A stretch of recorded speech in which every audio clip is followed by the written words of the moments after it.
by kasa kwan no ebi mu wo ho a wonum di kan yakota no ache tamana Rollins baby free no into the new government of Kofo by all the Ghana for new makwan na omaye no yi sampete bi wo ho na atutu nti saa Kofo ni nyina no na ho nso no akwakoye new residential area omo a wonum so anya sika ewo Kumasi ompese omusi fie no saa enclave no fa hwa baby pie bo akwa Kofori dua baby omo ye bricks kwa mfre ho sen me we fin kru ni you know na wa san wuram sei na wa ba ho na ye atwema enwa beja no career area afari ni nire behi na wa wura mu na wa ko pie mu wa yi denchemo so bebu dida atwema boko na eno wura mu atumi ko pie mu wa presentase new site oni me pre nyina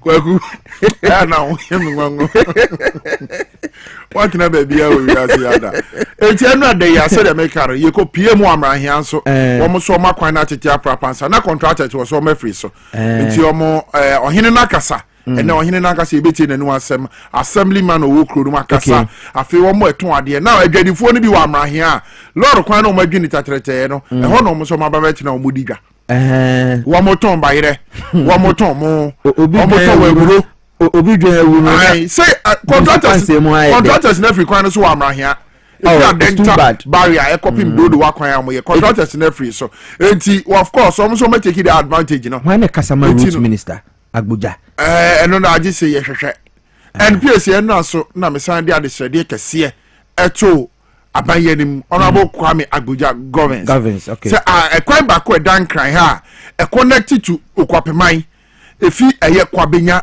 ekopem ketase eno so na contractors wo so enti so no ekosen o ma free so omuni ho na enti ode 14 cranchi ene me pon a me pesa me fabric so okay pesa me fa na ekwan no de aye de upon am what time am no yanko ye fam kwabenya fabric na o ma ti comet kopim breku so a fam kopim ketase ekwan na aye na o mutimi san fa so san kwaku ekwan yanka obetimi de be 15-20 minutes from Kitasi to Kwabena Ekano. One year be 1 hour 30 minutes to 2 hours or so. And no plan na 1 hour can on be here. Too bad. And 2% was saying no. Into so ye I had the sede kese. Ye dey so honorable Kwame Abuja government anim say if Kwabenya Eko Kitasi say kwan no na contractor to so. Okay. Into baby we kodu bia no. Wo mo nto. Afa na ye wo fufuo no nti nkwa no mum na nkwa no enwuru kama emfa ntwen na otwi bible no wan bie my memfa motivation message na emfa mra na Ghana for so ye ntumi nse o nkran no pay nyakopan ya de na wotwe no ye di go anesa wochena nipa bibire ye nkwa adwuma bakwa akogye ahome bi nso beko holiday ni ade memo obi edi omom beko no nso beko omom beko akobo aban kan so beko akobo aban kan ye de binum flight ticket be to go ye de bi flight details be to go is ye ni na for private ye the private jet home information aba ye twan drugum ye pushin somewhere ye no kreba ya so we be twi bible no me more for private jet is ya do no cost pacho ese mi ni bi ma ya kakakra but yanko Philippians chapter 1 verse 6 and hona yenya your motivation na free yankopon twede ampon if you are a believer then I think you have to listen to near kind being confident of this that he who began a good work in you will carry it on to completion until the day of Christ Jesus. So verse where Philippians chapter 1 verse 6 no etre say yankopon na wo she enuma pass no what the beko area pa because it emphasizes God's faithfulness to his children who are believers. Say nyankopon tembia wo yetete botan ya wo twere ne wo twere won sakrada enuntina ya say nyankopon what say ene wo tena ene da nyina won sesada no sa pepe penti ne boshe bia waka bia no ya de bebe man taking being confident of this that he who began a good work in you will carry it on to completion until the day of Christ Jesus. Me twi ni wa ha o say me gidi say me gidi ye say onyankopon a wa fi ase yes adwuma pa yi wo mumu no beko so de akosi da Yesu Kristo beba no. Okay, enti wo so ni madwen kora wodwen wo ho enye bone adwen de maka on hada na mmom se Nyankopon be piapia saa edu wa firi ahyase keto mu de wa kwa wie ye pa ti eno na Philippians chapter 1 verse 6 and so wo kire yen say he who began a good work in you will carry it on to completion. When it comes to times like this, I'm out for Ebisa say Nyankopon good works ben sa ko there was say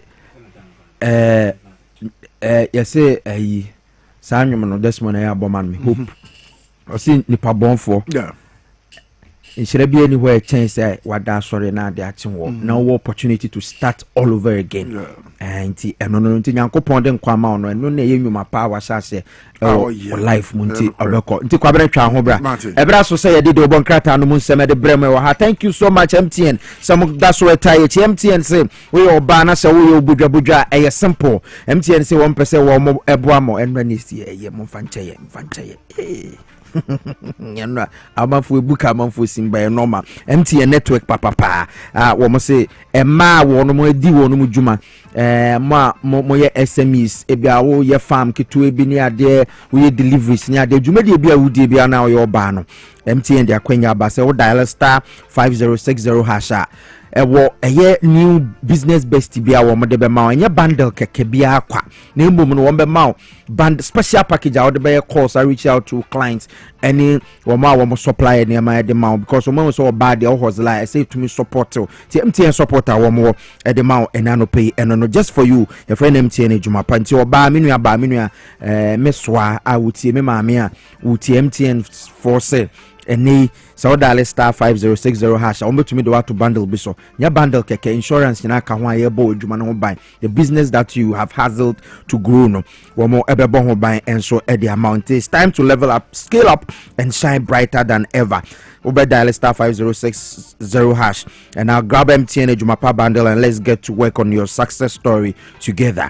MTN Ejumapa, powering women in business. Let's talk educational consult. Wasin kwala na makwan bebre na ti fe didi enom eda ubebana ya trotro dan ho ubebana ya skata ne ma omo se na sa pressure ne de omo ye frusu nti oba no 6 months akopem 6 years fanebra eguso aye summer school ewo eye teshinungwa estate won krahenti mo mo temane ne potem la shibi cantonment laboni labadi ena fe sakomono osu munyina monfa momba no embra wo de ane se obefre 0249069821 0249069821 ti free madam time bomb na nkola no e kire ma de pa Montessori curriculum no and I did trauma the entrepreneurship, public speaking, in technology, in art, just akin to a German for Niema woman de extra woman mad and Japan for ne China for no and whom be and I Ghana has say it's no pay and also want some and so and no. Mensaka promo no one pay a bit chase cancer and I appoint about you may do so.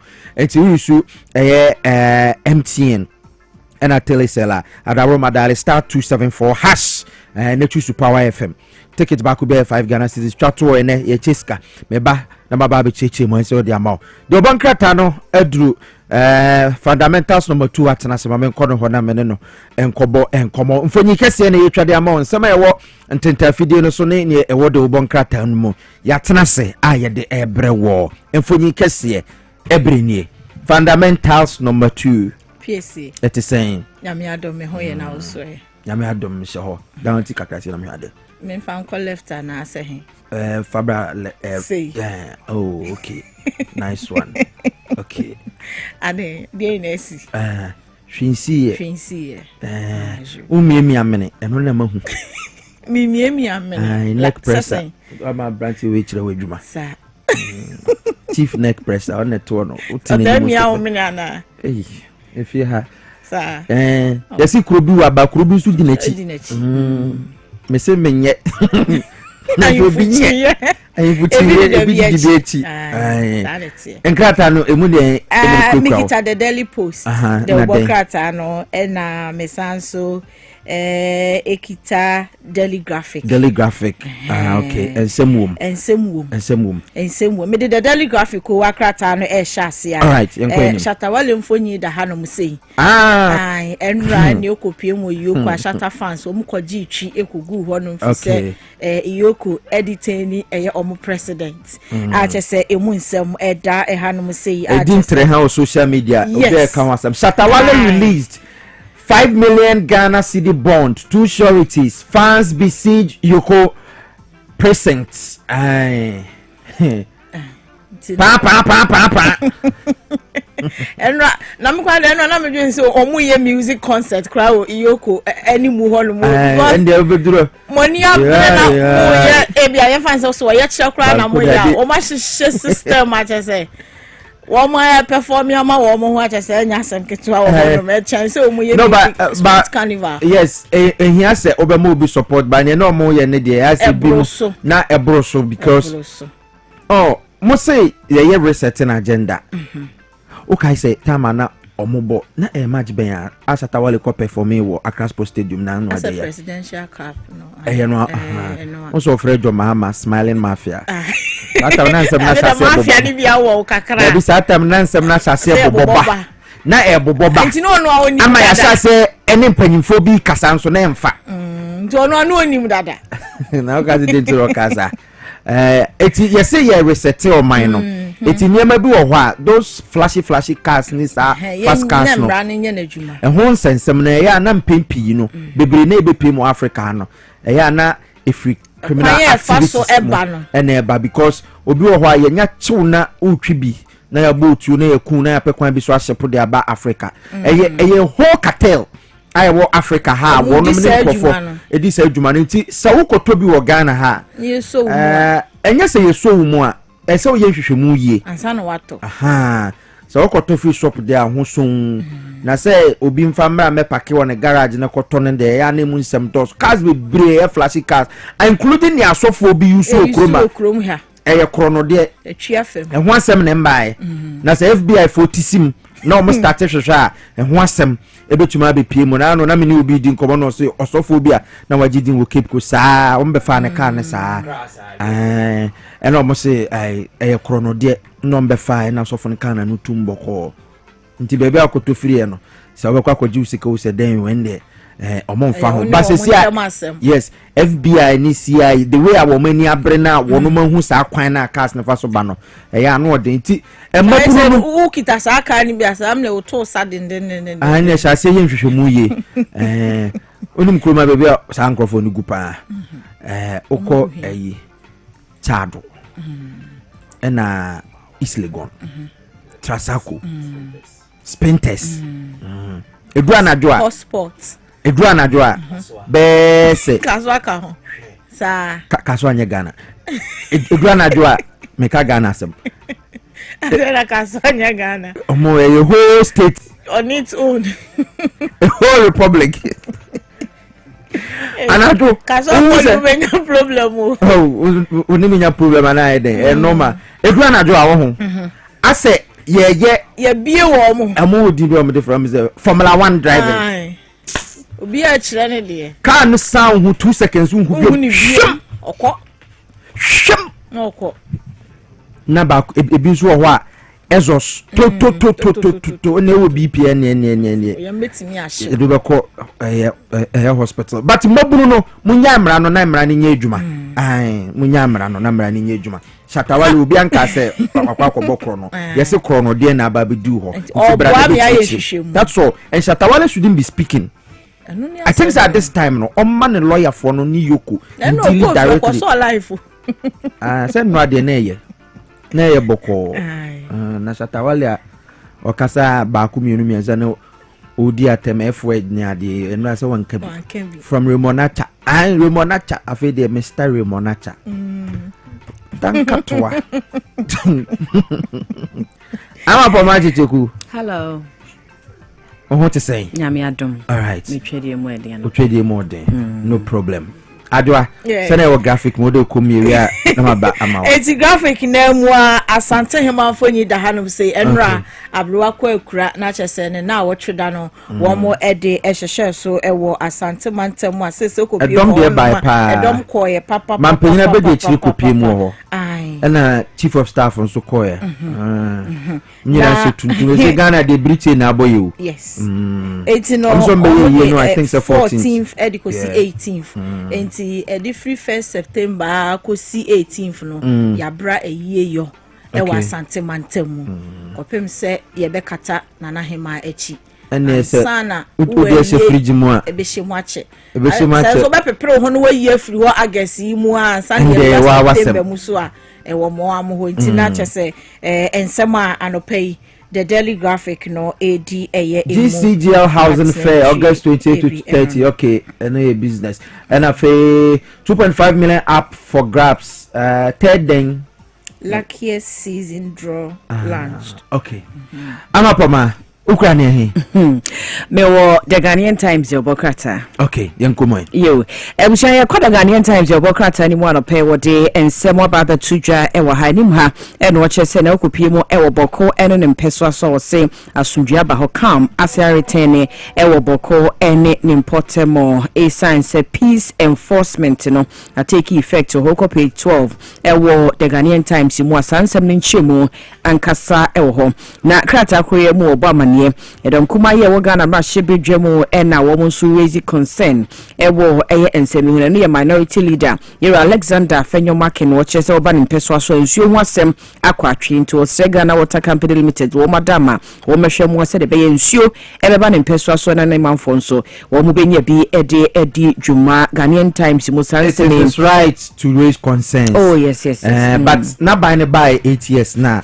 no ye instrumental ewo na ban mu ewo parliament no edie no ye ebia na e mane mbe majo mama pressure bia edio si Water Company for afofado abreso nsuo wasem do mama ona man mpeso asofo the mpeso asofo na Ghana for but enti America say utie me ewo eye wini ba coast town ne ekeka eka ho a enye se ye mpem asem ba mo mp no mumbisa ne se tama na akufado te so no o kan den eye den ne fansuo no sasa atana ne ni abera na wosi dan enti yakoye ni mu ade da ha de yedi ka boso da asante hima ya nyame ya domo a September boss meda ye tosu na ekosi de dunwotwe so wo mo ede ye na yie ho asemo ha nti free second day ko de 2nd September ede ko de asante mu bie ni ho a obesi efunu ana obeye yie nti se de adwo kan na obeye anu aye ntem na aboanye sanso ache so twen e manu twemu ansana wa hyehye wo de ICU ene ne wo mo nso so ede to wo madwumayefo employers senim se ya wo ma wo adwumayefo wefe enye wo masim hia papa Yera Rashid Pelpo mfoni wo de ato de obokrata ye nim no de eye empanimfo nso wo ICU ho wo nso so de aka ho na ne wo ka e de a change na ese e wo se ye workers wefe wo mo ehwese employers be prioritize na abo Ghanaian Times ense mo ni afofo bi na no pay wo de buy mikrofo bi hia in service training very important e wo fi ha wo de be fi ha okay mikrofo bi hia training no e wo sa de no no unim yesi aboa ne ntakra no ku from pond de asembebo yesi aboa ne ntakra no yesi aboa ne ntakra no enna ma aboa ne yekese enna abrofo nso kan bibi se aboa ne ntakra na ma no ho yefe aha enti ntakra no se wo ye adwuma na se nantwie na o ma milk no pa bia no kire ne kom nantwie no nso obu no nka hwe na afi ukotwe milk ma na wa no modwonso nkoye yakoye ni mu amikita the Daily Post the obokrata na Ghana mampanyi John Dramani Mahama mfoni da hano musokopie mu ewo Japan ene ne mpota mu na eye Tokyo conference a wo mo ede ahye so eba no ebibrem hano mu sei empuntuo emu nsenkan mbo a eno na mampanyi de tudwa se ye hwe se de ebibrem hano mu sei emebunu no doso an ye doso na adwuma bia ni ho a ye de ma wo mo aye na eya na eha adwen eye pa enu nti no emu ensem ewo enkrata yi emu ene anopai na eye ekuo bi a ye frɛ wo mo se civil society for ekuo ene womo nso kasa de akire NPP for eba na kwatia by election ayese womo position womo ho some way bia enye kura chese ekuo yi kasa de etie no nso emu nsam omaje kuro na boso na asem ketwa omaje akwatia na boso bebi abefa bia kwa chim wanchini ni mpotema de bia se womo ne nam honi am ka kire omo ye campaign am ka kire yi ya kume busuafo se NDC for na kun ya kume me de mante amenka sa na omo keka ewo ho omo campaign message no say baby o ma reduce campaign dia be na so omo de that is too low yekunani na ablekuma amfa afedi o mo de omo say NDC for na atwen ya kume wa abo so sa court na abrante ne de ahomte ese ewu omokra na ama ne BPM na ewu nsem ne de go ho bebre ai bi mokra keka se o ma tompente ballot papers bi dada de akosi baby na on de o ma sem it's on to them say September 2 brene so yo ha NDC for so say mon frère la mami o yantomo papa me di no mfa nkomra the Daily Post na Sam George also for ne hwenkita hodie ho nsam so ni mfonyi ewo mu ana chese wo hwe wo mu kita motor riders wo mu de delivery service say o ma launch campaign bi e de atia wo mu ana ye cheche wo mu ne nu abekasa se sa campaign no mpanifo ntwentwen so na yensin konwa ento ato adwene se de be ye bebo afise ye se wo se omunya license bi about a delivery service na wo mo no e wo se wunya nsiachi baabi a e bebo wo ho ban in case we deliver wo bi ade na chemato bi eba ho a na nkoba se e be ye wo rider ne ka ana se company kro na e de ade kodie na soma wo e ba be ye ne ka na insurance no emphasize aka na man no nti no ene o mo cheche riders ni bebre a chese video no na e trend ye pe no de na no atum se wo mo ntwentwen ne ma so e wo ne chire enforcement no de agu akwa mu said the be ya o mbesi nkonwa na entiase aye adwuma. There can always be a nice way to do things without creating chaos. And you know say one empanyfo ne trance chese wutwi moto okruma na ne say oye rider ene na police ni ejina wa oje sawa mani ska be frustrate you sa ena we eti National Road Safety Authority wo mo na lead park no for sa ukada policy no omon yiro mo ho no mo ne enforcers ni nyina antenase no mo hye ne mani yie because no a moto amrante we di demonstration okruma no we will be only gone jai be they say omuwe also mko ma Lake Basintali office ko hwe wo masem go ma wo Sam George se ne o si kan no say omu holding on and stand ti omu nko ye ne ye se ne be ya obi abenya kwa ye na djuma because NDC for a campaigning on the back of job creation nti sa wakasa oba obe create jobs na say existing jobs no mom be free amanfo nsa a problem and Ghana ha youth unemployment rate no that's so high. Just imagine the thousands of people are womu epi okada why na nya so mfa so da traffic and Friday traffic bitch say ya ope bibia moto na dey abrew they are also part of the ecosystem I know so boy drive economy nti omonke kan kasa ansem ni ye makama dey awie where we menjo aso yo ma me fa the chronicle do bokrata no ento aso na chronicle anim no dia ba wo si posifo mienu e na prempren de yare mande wo mo na ne nyina yes 16 assault rifles bi ayira e de afi posifo ba bia wo mo sie wo matu ene niema na yesusu se sa posifo mienu wo mo nim ho bi nti atwe wo mo nsamanko e de ma ko gina emra nim se mra no emisa wo no mo na fe yempe emu no kwasem ne na enkra che se ye de mo ko court no court no aremande womo anopei ho asem word bokrata friend chronicle mo na yewura ya wona koko board woda no Randy Abe ene wode atodwa wo chese nyese bia Ghana koko board sisi koko akuafo okoko ne bo ho na wo hwemu kra no a enkoma Ghana de yen koko bo no wo soro kra de China Vicos no ne wo mu akase de yetua akuafo kante so obi tina ba bi kase na Ghana yesisi koko akuafo ene kase ye betum ama wo mu age bia be 6000 no de ka ho ne enye sa no omoje die na da ne de ka ho no kira sansem no wonyi ntum esanse enye no kwasem anopei ensem we ene afoforo bi ena the chronicle the bokrata no de eba ye na ene test out de ba no ogina Yohana Sempa ti nwotwe enyimu aduasam ye no John 8:32 ene de ba o say and you will know the truth and the truth will set you free. Na obehu nokre no na nokre no aje nkwana ansese na kan no eno anu no nokre de eye ba ko pe ukoka ese wonye nso ye beka ye beka enti eno ne nsem anope chronicle de ba fofo bi ka ho kofa obi baba to so na ujani tiri sakatu na verse no na wuchechire mu ya nokre the truth shall set you free. What's it John saying? 8:32 akofo bi baba nyina akofo bi baba na wadane no washing machine atwi senior mama ni nsem asi cheche sorry out den usini so pan man scan ko unity o man scan siesie no uri de wuni ma ne so ba na apene abonti no na wani say die tire wo susu a wo de waja ne fie na waye ne basa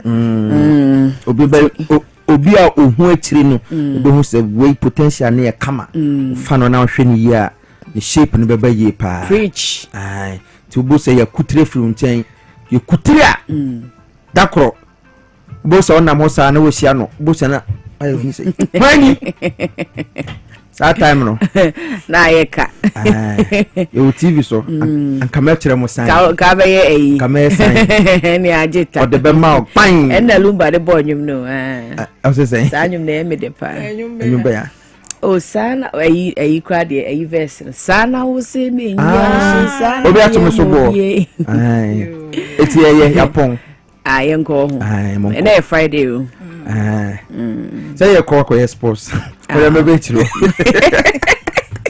Ebusiafo amapomache sekuda tsere kanone nanajo akwachewa AK fundamentals number 2 omode de obonkrata no museme ne bre wo sabe ebra so say de agudi museme bre jasu Friday mensa kan promo no ene ye che 1000 Ghana cedis 1000 Ghana cedis ye che de ama nipa hodo eti anopo nyanka draw no akoka ho MTN telecell users dial *274# choose Power FM na fe koka draw no ticket back bia 5 Ghana cedis the more na wu twagu no na pile nti ye draw na wo numbers be do so na won so no what you made 1000 Ghana cedis ye the amount by 10 na fe ye draw no so won sabe count there because awudia momo no ebeba phone so direct na fe na be free obia wonama na nya pekepe no ano no eti won so bra be ka draw no ho *274# choose Power FM na won so ebeka ho obetumi di up to 50,000 Ghana cedis and we different draws but ne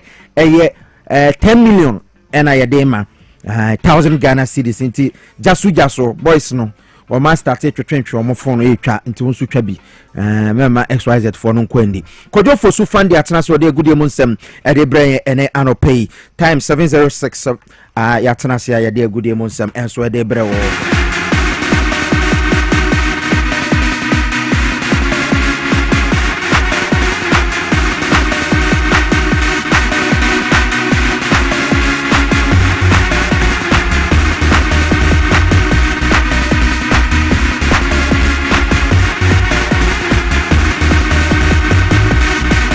Kojo fosu fandi atenase Okrah Piesie Asana tade 1957 ene Friday o minim ase we FBB Friday routine wo ho no Friday ye ntufo intimate se na wo ka asem bi na no ene Friday boys na nya de be fa emunya he dabi ana ye jai we na wa for ba no we jai na o mani sika na o mani trinwi na den na ne trinwi o ra emfa abede Friday ntike Monday dia Monday satam na I clear ke we da atwe ho Monday mesensi so ye disika na ni atwe ho kama Monday Friday die emfa Monday mesensi so agudo mo nsem no sai krado fire 2 all right Alright, Piesie Okrah maybe you can say man Gracia Boaparo say power money sports. Yes, she get me air force smooth to basi chumedi so say power 97.9 favorite TV XYZ. Looks like Oshare Kaka seminal Dawson when Erika Eriti Nebeka. I want to wait to meet and then the there's a Ghana you hosti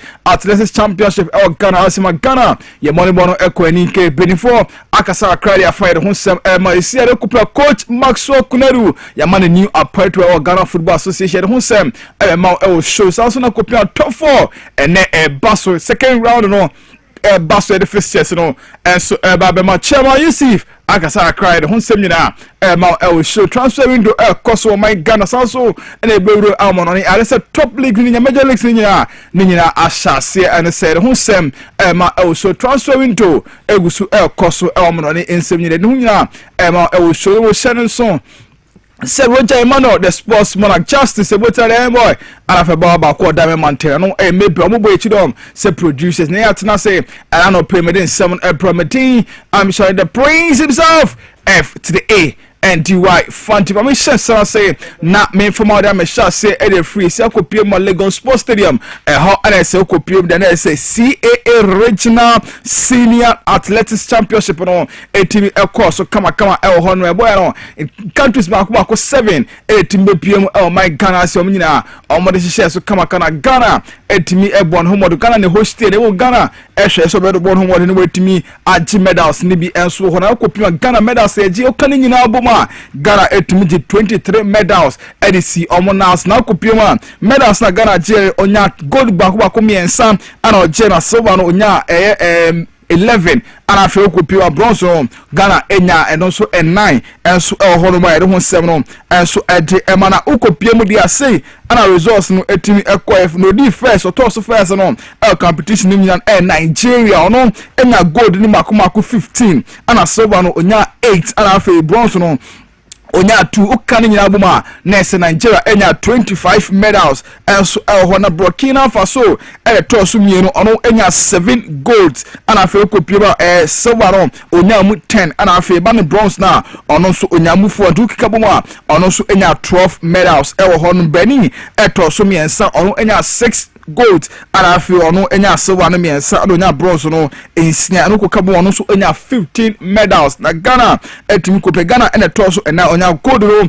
miensa and I feel silver no onya duba kon and I feel kope mu bronze no eno so onya enkono and so ontu kope mu ne Ghana enya 23 medals ho no bebusa se banese na Benin enya 15 na Ghana enya 20 na Benin tosu miensa essence gold no and I share ede parents and so media placement gold no Benin enya nsia na Ghana enya miensa enunti ena koye esa Togo tosu mienu onya 2 golds 2 silver 4 bronze okabo no onya 8 medals ho no ana fe okopema Ivory Coast and say Cote d'Ivoire so enya gold back on silver we nya hwe na bronze onya mientu kamo ono so enya miensa Gambia so enya 0 gold 0 silver and afi bronze no onya mienu to so medal mienu pe ana otimi nya ya odisi ni na so kama enso na after say competition no ekọ na wie ni nyina obepie my Ghana say dia Ghana ebani Ghana Olympics Committee president ene your panity Richard Akpokavi ono edison kakra etruja say Ghana wo say dey ho so ni ehu say Nigeria fo no omo bom ho modi pa no omo nyina ne tene say omo government no edisika show omo sports and so good dey kaka na athletics no e just say Ghana so push agenda no near His Excellency John Dramani Mahama and say I say Ghana athletics no yeboy hu modi enti so no fa disika enhemu yi pa. We should be allowed.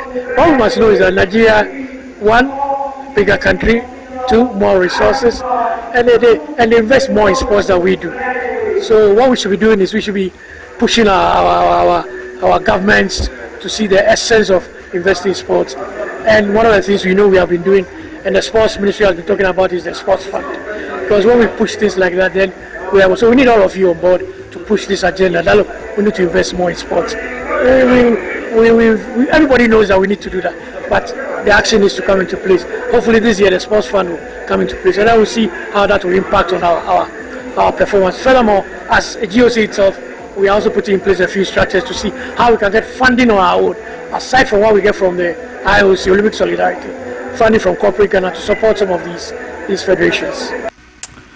Etiano Esma President Richard Akpokavi editu dwa yede ho nsem no enso ede amana okopiem Ghana Athletics President apare di ede bawa fuseni ono so kase de man so no ale Ghana under 20 national team no o mefa no hwe na bibia entim enkonko na coach we no so obekara ade se okopiem wofu zombie tournament eno ekọ so 2013 no apawe etimi etisi national for 2017 eno so ogiye edisi national Black Galaxies for team ejene kama sanso ana be PM Ghana asiri abono humodin yepa okopia trophies awetimi age ede ama Ghana no okopia no Kumasi asando ko otimi ede amoje 2012 no oche Premier League ede makotoko ana fe 2019 President Cup course no osanso ege na papa no ede so coach wo quality 11 wonders Lagos City instructor man wa coach o nyina bi e Ghana Senior Express in perifo Jesus Express na wo no obetimi aboa Ghana under 20 team no obetimi afọ montuma pay from bibia etimi akonkan edemresia de okopima omo ba beboa no amometimi aye adwuma no okopio na se Johnson Johnson Smith ono assistant coach man nation steps ono so ebe serve as assistant coach de amomo ana fe okopio mu dia dream services for head coach eno apart team Wilfred Dormon ono so Calvin afe Kelvin Ajimono ebe serve as a goalkeeper trainer ma coach Maxwell Kuneru under 20 national team the Black Starlets of Ghana. They said okopima ono ana appointing so no head coach former the Black Starlets of Ghana 20 ye national team no enso hontie firo no ne yankopio Elisha Owusu no esiaka France abuchimemu abante ne saka credit to the edafra ne captain as the former captain Black Stars Andrew Morgan the day ayu chemo see the day you will be a top player now we pemu French League and manema the day you aye French League mtamani di egusu eka onam hokra pa no be efro Andrew ayu eti ade se no also respect kese edemana Andrew ayu there the legacy because we live all France. I would not like to honor Ayu. It's like my big brother, you know. It's like top guy since I'm in national team and even before he's talked to me. Like in League One, he do a crazy legacy. He smashes. Like everybody know him in France. When in France you see Ghanaian, people will say Andre Ayu, or they will say Abedi Pele, you know. So he's a big man that lived the League One, but I think what he do, what he show, people will keep speaking about it. People will keep his name like high because like he's a top bowler, and in League One, like every stadium he go, like everybody cheering him. Like in France, like really he's a big man. He's a big man, and he's a guy who I respect a lot, and who I also learn a lot about his mentality.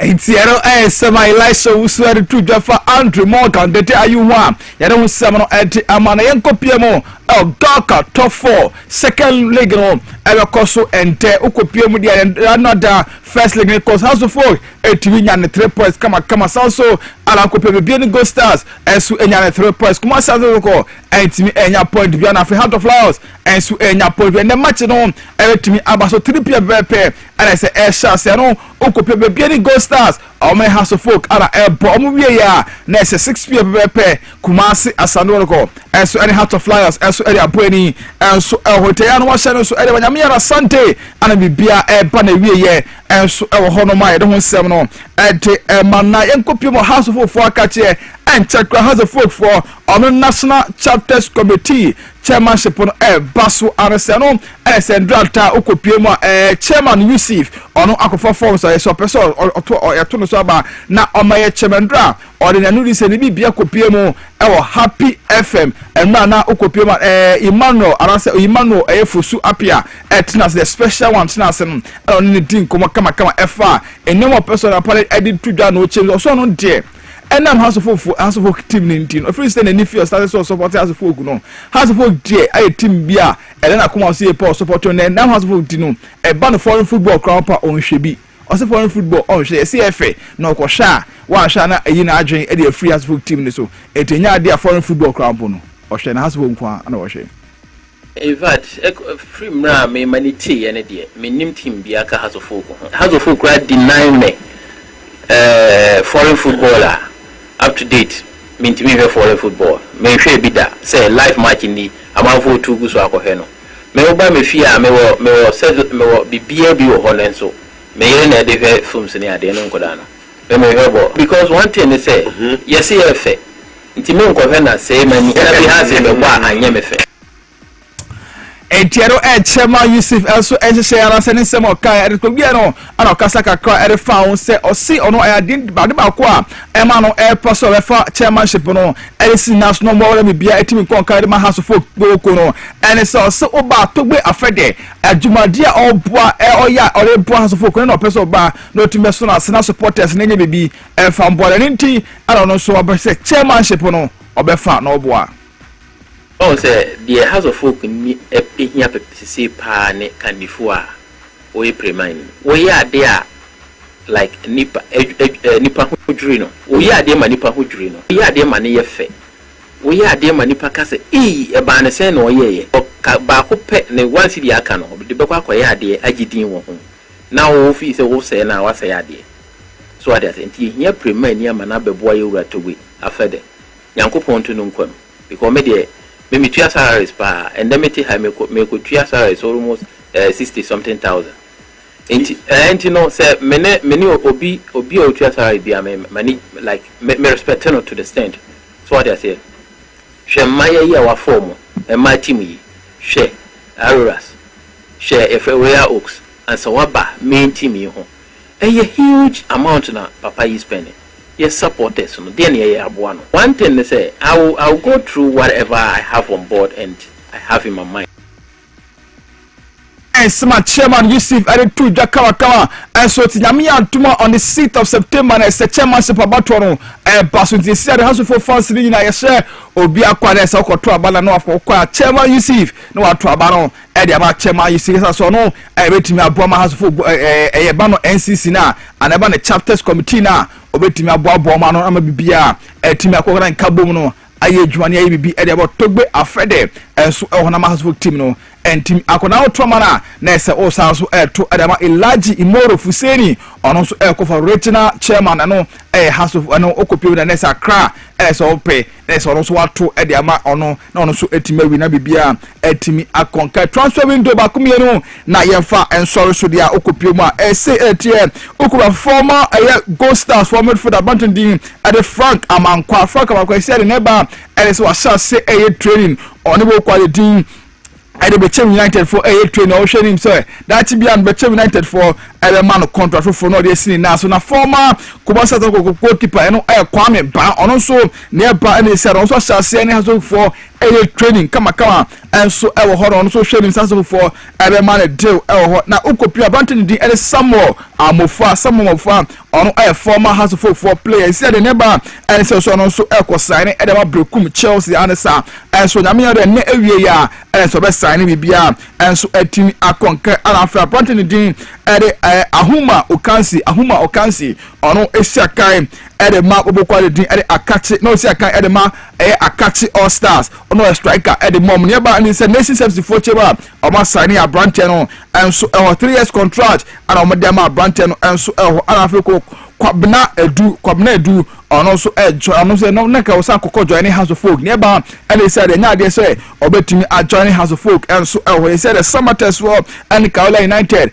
so be di branch ni chi almo showing so obetimi assign no and so na ukopia branch ni din and Martin Akolo nearby and said the nation says before as soon as Bantani agree on deal some will show him so betimi assigning a brand say 2 years contract no more than Brantano no so etimi assigning Eddie Akolo and so nyame atuma ade say Okwamone enso ensemu ase enetenya me yado matches ni bi ebetimi abaso Lake Centers ni na etimi asha se okopima se enetie the English Premier League and the match na ebaso se enetie West Ham etnefi on Chelsea the Blues ala ebo eno 7 pm repe enso na La Liga no Robert Trees ene Deportivo Alaves ala ebo na okopiemu Bayern Munich kana se okopiemu German Bundesliga na Bayern Munich ene bobo kwa din ene Outbreak Leipzig ana ebo na France there okopima PSG omone anches for ana airport na bibia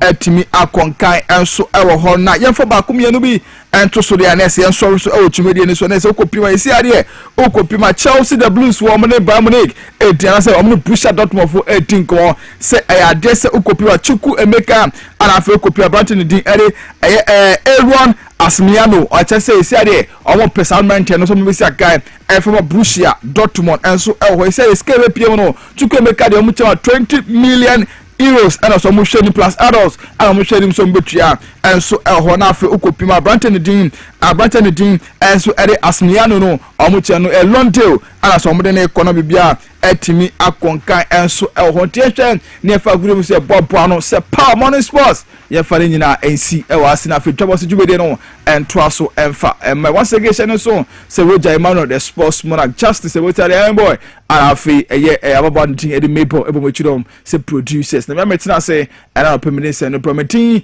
I'm saying the prince himself F to the A and DY Fanti a crown you train waba ye ba just radio no to aso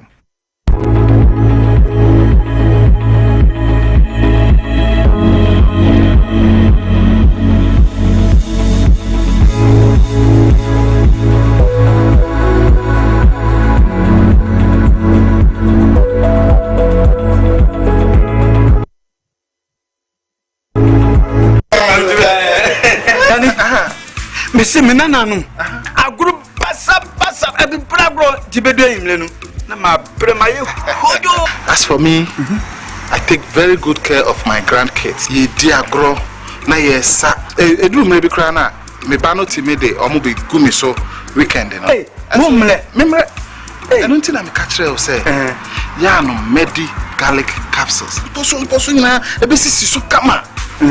As I stand here, my doctor said my whole system has improved very well. Medi garlic capsules. Yes, Medi garlic capsules. Medimosis garlic capsules. Wa mamoja dini paduani mu efusani yi na esiesie oba ne barima mahona wodin. Ubenya edoi bi ato omanyi mu pharmacy store frey 050-349-4885. Edoi yi enye mamofra enye ndi mfie dunyenu. Apemfo ene emma emanofo. Medimosis unni how FDA ajidwe din kratuyi atu.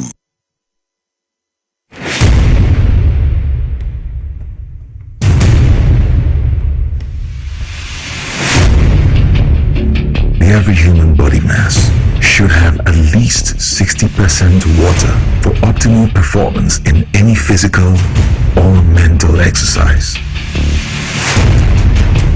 We can help you maintain it naturally.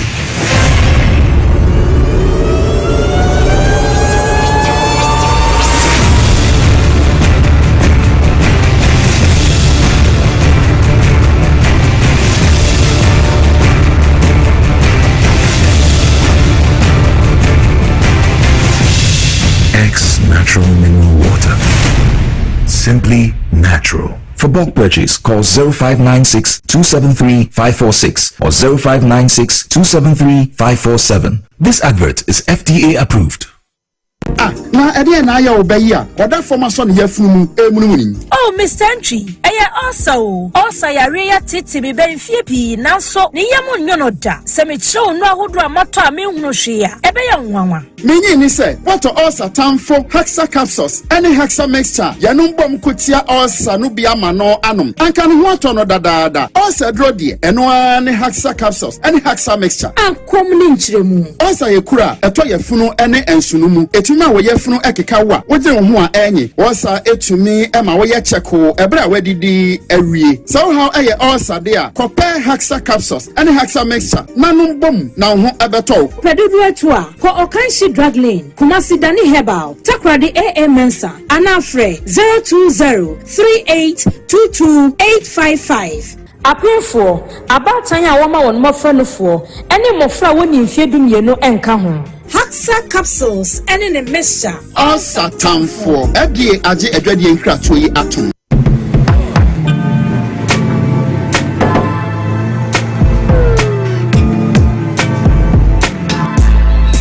Welcome to Auto Check Vehicle Diagnostic and Licensing Center.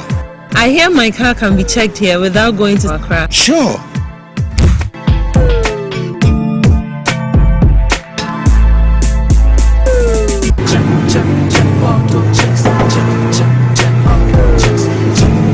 Emission, check. Alignment, check. Brakes, check. Visit Auto Checks at Koforidua Aquadum Road for the roadworthiness of your vehicle, from saloon cars to heavy-duty industrial vehicles. Madam, your car is now ready for the road. Thank you so much. Auto Checks, check. Auto Checks, your safety, our priority. Check, Auto Checks.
Ebusuafo ma munyina kwa ba sama mache 732 Dwabo Ase Dwumedi Suni Power 97.9 FM. Yeah, live on TV XYZ, live on Facebook Power 979 FM and TV XYZ and also Facebook link no etwegu ho. Sama ye ba be discuss no betumi de adventure aba ewo ho ye be kan ni nyina de ama himfa na hwe free na de issues na wo ho frey ye ne ye beba e de ni ntia ye tia no. Me di Piesie Okrah Boys Prefer Chief Tankers Honorable Without Constituency mini NK Obrempon ena ewo ha de Ekuapem governor ene ye ba be bo enkomom dem se jamani kurum kwan ne eye batamafo ekurum kwan nye nti ufuru dodo wa ne mpotema as a mokwan ho asem ena ye ba be kanu because Accra is moving faster towards that direction. Amount bebre no population na ekoso ewo ho no increase pa unya eye nansia census na onomo ye no unya na ohwe figures na obetumi dey compare the last time there no tumu say amount movie ko Accra isi nipa doso pa e wa Accra nya asem ketwa obrempon akwaba kwaku the bunu mayor esu unye du bunu pe na abronye pepe opeso otu waji abronye city nyina wo bunu amazezi ba ko akakre eno so wo court o twa da reje no man kwaku ade ate ego so ye adwuma na wotwe mu e ya kwan ana ye hwe isi enra me hu se timemufo ewo poku ase kwan so ekopem nsanwam wo mo ankasa fa phones no mu say kwan ye nyankopon hyiamo ye suwa bre abaye tie nso frɛ se kwan ya tete apansa me hwɛ video na finish atata me because any se nipa fa sa bre no kwago enu wo kwan se ade ase Ghanaian eya wo right esene fata na se fata wo kwan se okokopa acho I to say maybe etwemu na edum nkane asa just a opacho na kwabrane akogina bebe aka cho say dum so mbai na when I see dum so aba na open timetable create wow timetable ampaso amafo create your timetable ewo 7 December na ehon nsem ewo ahase ya ene obi ahunu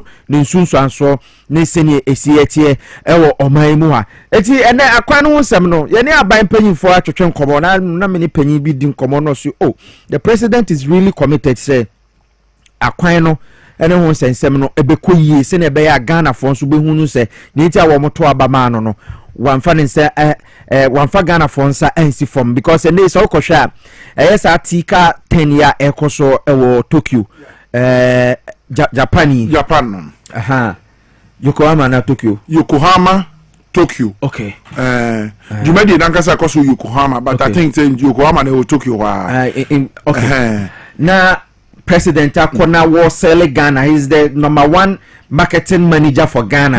I was selling Ghana. And let me comment sa papa way. A friend of Simon Maji.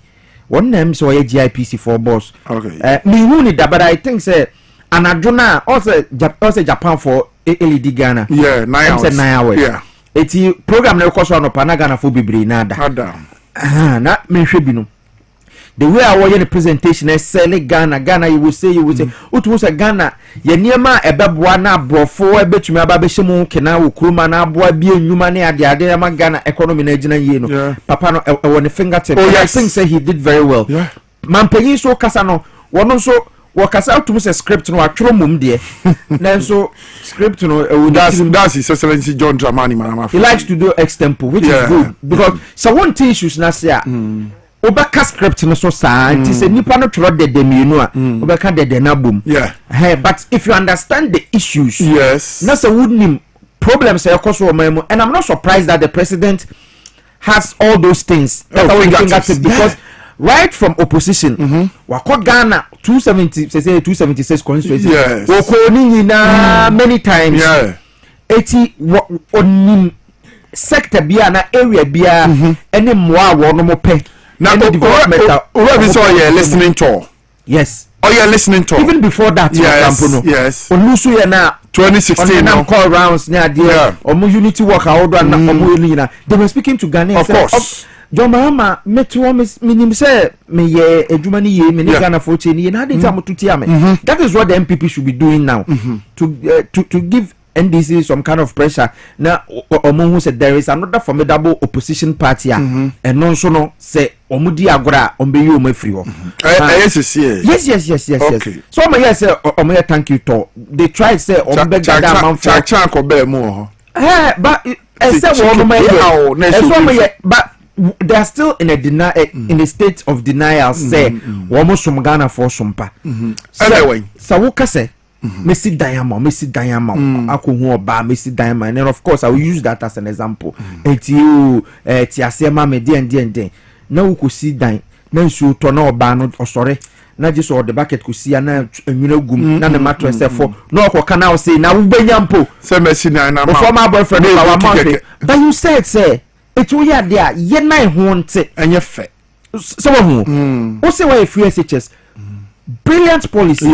but how did you manage it what managing implementation of free senior high school it was supposed to be a pro-poor policy but I won't be an kasana we free mponi na den so you could have told Ghanaians say to say you would have mama buy or see free academic user fee nti ade bia won't be a free what I say what say mama Ghana for what I say one district one factory senior Ghana for TRC one to abadema MPP was say district be the factory thank you buy also PPP public private partnership it will be a company now you copy penny near one district one factory how would you want Ghanaians to assimilate that information yenji to say na I think say Ghana for to send na America no say you John Dramani Mahama wo Tokyo na wo ka chim say Ghana mabunu ho oden ye won sase bebiri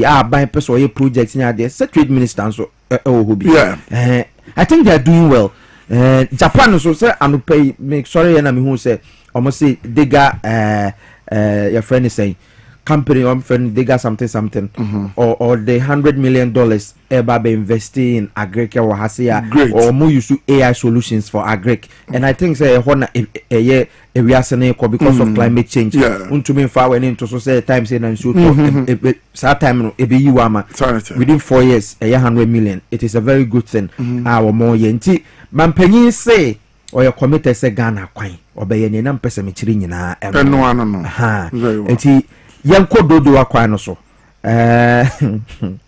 una alcohol how far enu adai ana yekopie mu amrahia if you dental barrier ekopim dodoa kwan a wo mo ye ho in fact na kwan no asai kwan na say pa me no ka say contractors no ashasia na omo ye on say gates krana wo mayiyi a won chain last time me fa ho say gates na wo failing na ekoso na de international contractors was ba me no ka say contractors na fi kwan so contractor bako kura machines bako kura ni wa ewo amrahia ewo adenta akiri hayi ekwan no so na ensure to ateche se ninie se cars awiabon so de na e cars no mfuturo wo mo dan wo kwan nchen nyina no na chese basayo na de etie ne se ekwan na no mo ye no kwaku adidi ehura nkrofo dan mu nkrofo stores e wo kwan ho e wo se aban of course the normal way compensation no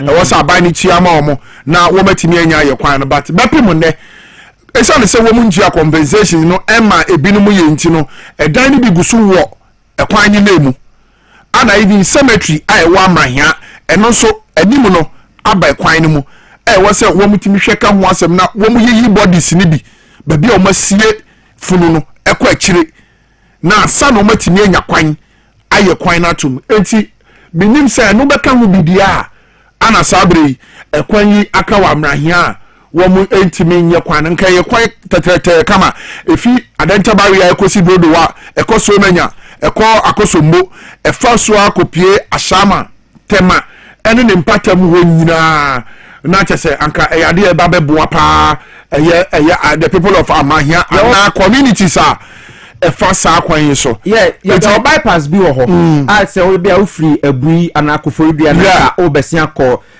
tema nka wuduru adenta na wa famu wo ho kwan bi de chiru a kopie mu say na meka no kwan we ya so kotema ekọ ashama nyina tianura I think say to take traffic be from Medina Legon na sasa kwan we da ho a amen so better because say obi e ba besia ko tema from that enclave ontumi nyusu sa kwan because kwan nye nti so be fa Legon aba be use N1 no a hiti motorway enti a problem yes amanya hene wo say wo hu se afie Sesselati John Dramani Mahama wo ye akwan e wo Ghana ha nyina ene na amanya fo so mo kai wom se wo mo sina contractor wo kwan so ana contractor no every kwan no so enti wo mo panic say memma Sesselati ene the roads and highways minister honorable Kwame Agboja governs memma omure efia amanya na no hini nankasa ekasai nti MC ase video na I ready Piesie video na ready na mentie ohine nembra okay yes mentie no I would like to take the opportunity to discuss issues affecting the road from Adenta to Dodwa and the connected routes to this Ashaman and then Bong and then other roads which has connected to up to 10 also. The towns like Adenta, Amrahia, Oyibi, Amanfro, Ashiye, Akosomo, Ashama, and Dodwa and Tema. Most of these towns, compensation affecting the road that leads from Adenta to Dodwa and also to the various towns. Some of the compensations has been paid, but most too has not been paid. So I would like to plead with the Ghana government to intervene into this issue so that because of the town's compensation which has not been paid, the developers who are working on the road, most of them, they have stopped because there are some houses along the roadsides which has been left undemolished. I would like the government to intervene to see to pay those houses owners their compensations so that the developers can go on with their work affecting the road that leads from Adentan to Dodwa and the connected roads up to Ashaman, Tema, and then other places too, to be completed. Because most of the towns, villages, towns roads has not been done properly. It's way ni Ashon Kojo the third American ana sabi wode sa adeshedi to abani se ma ban ni we emfi ekwan ye fi adenta kopim dodo asade o kana connected to so many your friends saying towns and villages your friend R40 yes sa kwani R40 okay connected interregional route. Okay. It is actually very important. But Mamin ko ahoma no so ho emra. Okay. Na ye ne Ignatius Godfrey Dodoi. I think say manya ni dini right. Oh yeah the MC and DC man shai Osudoku menene nkasa. Honorable Mache. Me patro say ne correct me. Se manya ni ya. Dodoi. Oh, okay. So I think I got it correct. And pay ya da se oni etwetwe nkomom. Ye frɛ wa enya bone. Mo hu ye di ntia R40 na intersection na eno no link N4 ewo Adenta Divisional Police Command hono to Amrehia eko Shai Osudoku empotem no. Contractor afri kwa no so eno a minia obrempo e ba kwa no so ne yenime okwa no ho ne se President Nana Akufo-Addo ekate sought for the construction of that road on the 8th of August 2024, few months to election 2024. Na se ene a year on na contractor free so a over explanation bi de magana for our no motisa empotemo. Hello, Nabo. Hello. Yeah, I'm saying, well, I need breaky. But yes, is here. Yes, okay. Yes, a question. I may be so no. So what TV? Yeah, okay, so tell us what you know. Why? Yes, Mamicha was TV na anapay. But you can you treat Papa into so I'm moving to me. I would have fabulous for the fafra. And let me apologize to your face. It's a big amount of but it's not too well for me. It's a by one into so I'm moving to me. Yeah, the truth of the matter now we say. Contractor now or you demand from M4 from Adenta to Dodo one. Me my tissue say African so. We couldn't I have not heard any communique or had any communique from the government saying say Wafi equine so. The woman say government are found so only from Dodowa to Dorina Road. Me know my several meetings. Almost stockpile, almost pay baby, almost stockpile material. Baby, almost and I've been speaking to them, but let me say, I would say transitional processing, it comes with a bit of challenges because the contract was awarded in the previous government. And definitely, the government will buy. Now, because you can check it, contract enough to come soon. I think the road, they are fixing a few of the roads, but maybe I'll say Ganino and Kosa, unlike when it started initially. They said, yeah, well, almost out of Anchor Road, we focus on road, we know the demonstration, the issues on the but within the week, the road minister had come to explain, say, how much just getting the number contract and we call back to site. So I think there's a bit of restructuring, there's a bit of review, there's a bit of small delay. We need NZAC, so Kasa, NZAC, here, on our year from Asama roundabout to where Akosombo. Okay. So, yes, I met them. Almost so, pace of work, progress of work is a bit slow. They also explain that they are having some payment issues to actually unravel the guidance. The only thing where the project will speed up. And so, why wouldn't it start with? It takes a bit of time to pay. Last President Mahama promised a Sorbetria the beginning of this month. And I think the government is still working hard to pay them. I am not sure the contractor on the road. We still on the road. According to my colleague or Haimra or Ba Hono, or say machines be any kwan so and there is no sign say there is a certain contractor or ye ejuma eno na me pese me bisa say so si unim but ye catch say contractor any kwan so. Oh, me pese uni omu bekasa any also nkasa I know them very well, my friend. I've been speaking to them. Even last week they called me say omu pe baby omu sati Dwabo to the regional road man omu di waste material Dwabo, and I did a few survey reconnaissance of them and baby still they start work to send the waste material to. I think it's about money. One when you say a road it's quite capital intensive. It's not it could be planned so this in the area. Now I think a HR from comfort, then we'll come to M4, then we'll clear them. There are money, there are some payments, are waiting to be cleared. We call the winner, they explain, say, they are finishing, they have done a preliminary signatures of all the contractor agreements, but the government has selected them to start work. Common crosses our line in India, work will start aggressively.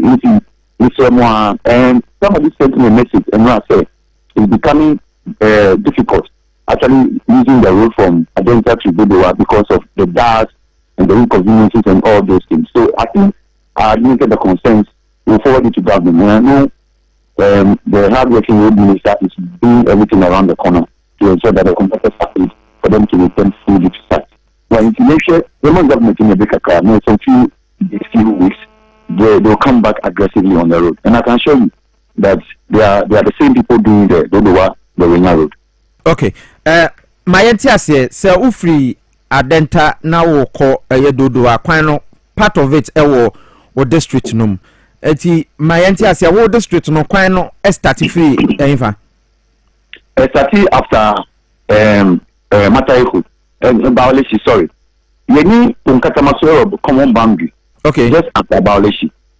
If you name me Krano media a small kilometer bit, say some 2 kilometers or 3 kilometers near shore from Bawleshi to Dwabo. Dwabo one car from and do Ayukuma.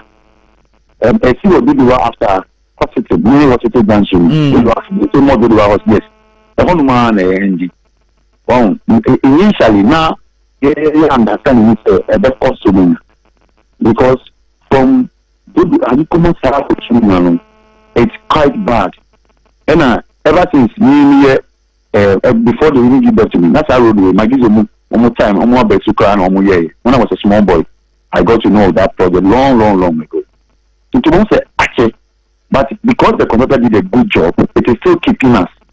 And the the contract will actually end at Somena and even do a bypass on Somena to meet the highway to Akosomelo. But unfortunately, terminating will do the work. And I know maybe in the future government will look at it and expand it. Because there was a road problem. Number one problem, His Excellency the President, roads. And now, on this one promise you say, I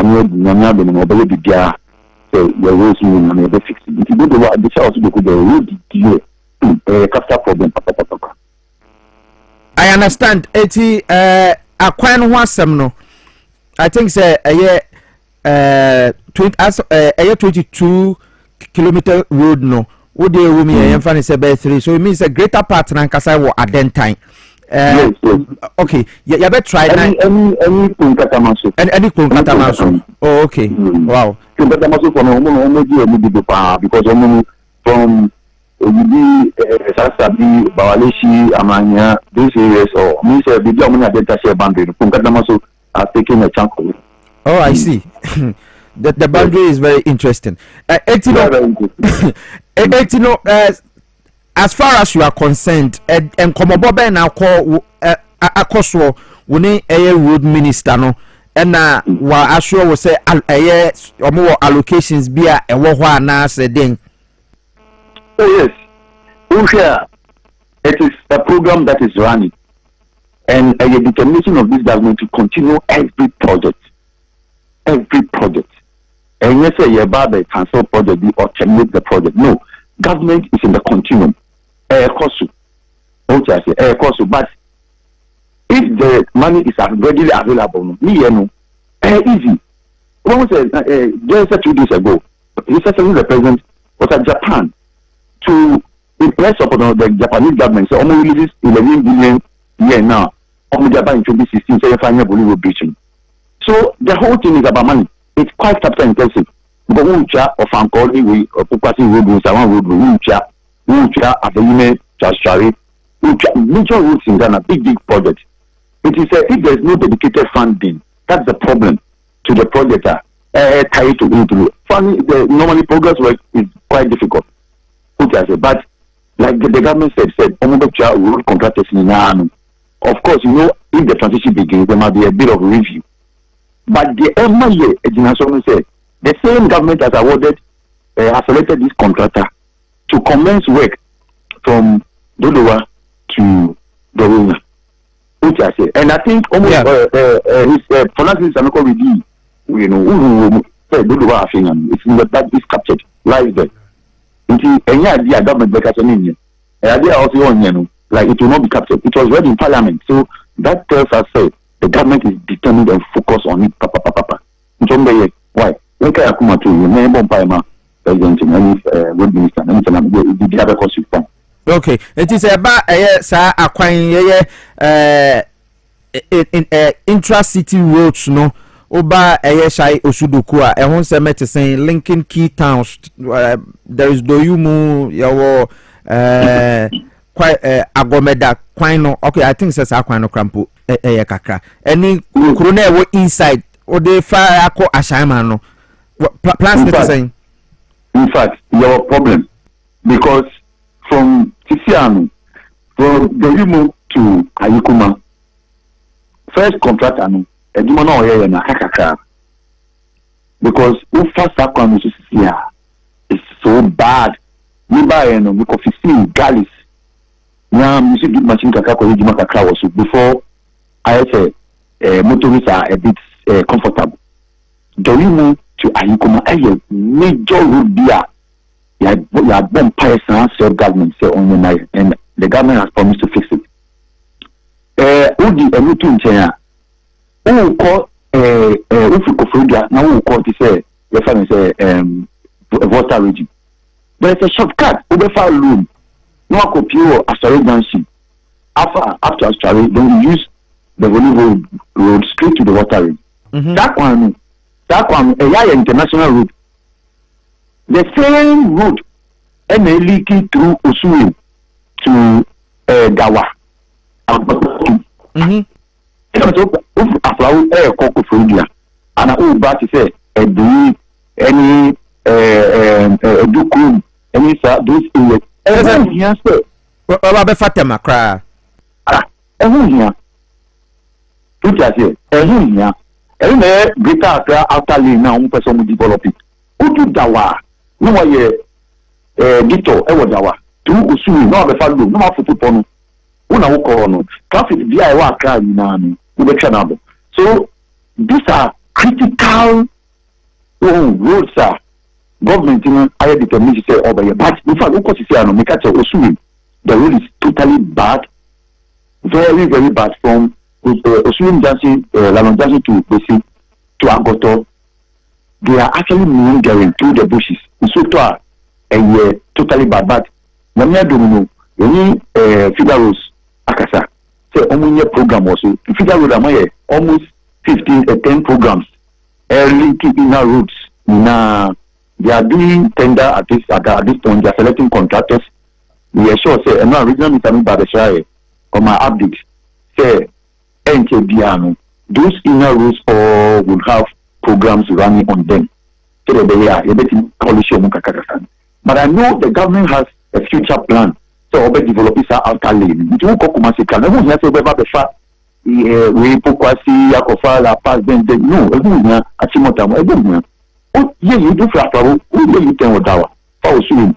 How to put on Okra. So that's the future plan we are doing. And also, is where position. Say, it means 16 goes in Nano, going to Eastern Corridor, going to Kumasi. And all other areas, Ashanti region and Eastern region, it will be there will not be need to come to Greater Accra. Okay. So that is the constituency of the Greater Accra regional minister. And Obey Mamenon. So residents of the area edi ahoto so ebeto mo so say by virtue of the fact say regional minister free that area ho ne de akwan ni benya some attention. Because the programs are already running. Okay. Well, the programs are already from Dwabo to Dorina. It's already running. It's going to be also as confirmed about waste stockpiling of material. Okrah Enzyme the year from Ashama down the way to Akosombo and to a fire okay. You need highways Kokasai. Okay. From Asari Junction to Asuchari. And we are one of the biggest problems I work. But Omuka and Payson say, I mean, a day next year. Omuka say, I mean, a day next year. Because I need a highway. Now, free agreement to Asuchari. And I know you have heard of the famous Bonigo Bridge. That road, the previous government commenced. Yes, the previous government commenced it. It is working now. No. Yeah, of course, I admit it. Contractor was free. Almost free. Few relocations. There are some farms that say almost 50 community sites because and we had a meeting I think 2 weeks ago. Okay. We discussed it, how to shift the farmers, meet them, and actually move them away for the road construction. Also, so far so we are looking at the design because Canana call banana farm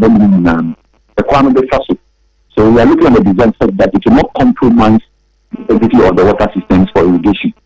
It is really now a discussion area. So every time we are making money. So in the near future, I'm very optimistic. Say, Lamia Aduma also the good open up in terms of roads. Okay. I'm for any damoso panty, Munir Mohona Momo Jumano, Ewo Hor, Senebeya, Yetimamu no, Benyamo Sun Faso Pan. Yeah, that's the enemy when you're there, my and I pay. Yes, Miss me Pamucho Pass, no problem. I am tuning to Yami Soda. Okay. Oh, we put a problem cry from the Greater Accra region. Accra high answer okay. All right, Bibiania, Yabasana Water Train Comobium. Ignatius Godfrey Dodoi, District Chief Executive at the Masai Osudoku, because Saosha Sa and Potemono, Greater Accra Regional Minister, and free one intino. Amount for nowhere, and that's what say, oh.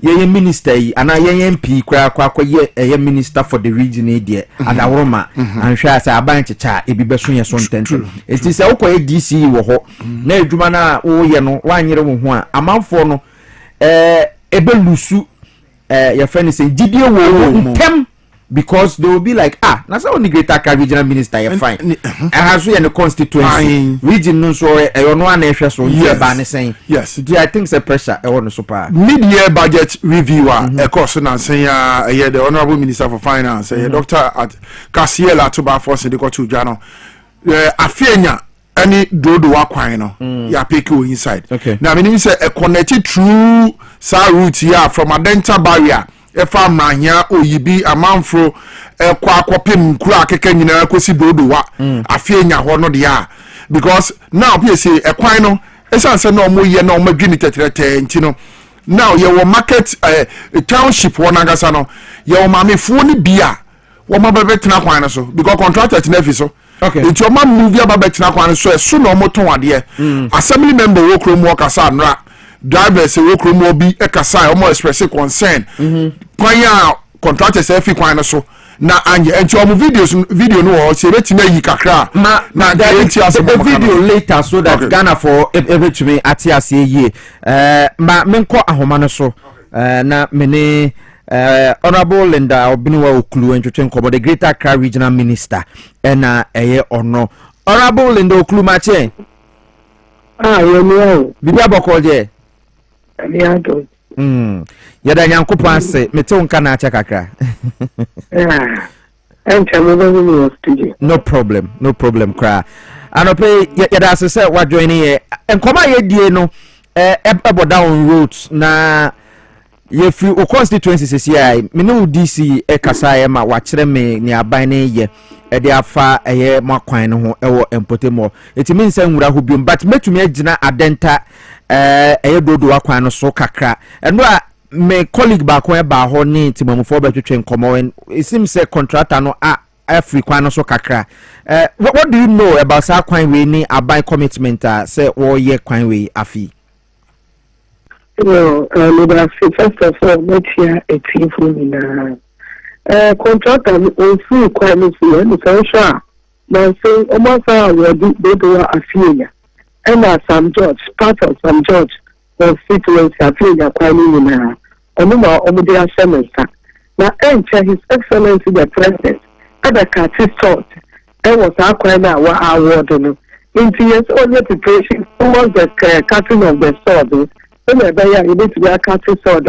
Ejuma ever day ever chance here my. I can assure you say government commitment towards a dental road need here. On Friday Diago, party ni back power pay. That was the first thing Honorable Abuja Rules Minister invited contractor any year need to edit some of the challenges are facing and as so far Sika Omotiana the dia equine a water omunium control a government about fufra abanus bede able to be boa na Sikana can within the time limit on to be half of all. Any contractor now can find out. Only the extra government commitment there is rare. That quite there. Yami Duma only you within the timeline. The amount. Okay. If you're almost requirements because that's also my interest. Don't forget, say don't do requirements. It is also part of my interest. Yes. It's many wasn't pa. The last time I said engineer on Omuka said, yeah, put Omuka say a place at that city cutting of the sword. So that is the preparation ahead. I said that His Excellency the President ever cut it short. Na project me into me as start your money. Into the sword being because President Akufo-Addo cut his sword on the 8th of August last year. It's where the sang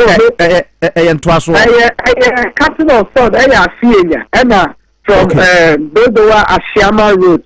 Okay. That means to Afia and only a quack cutting sword. Okay.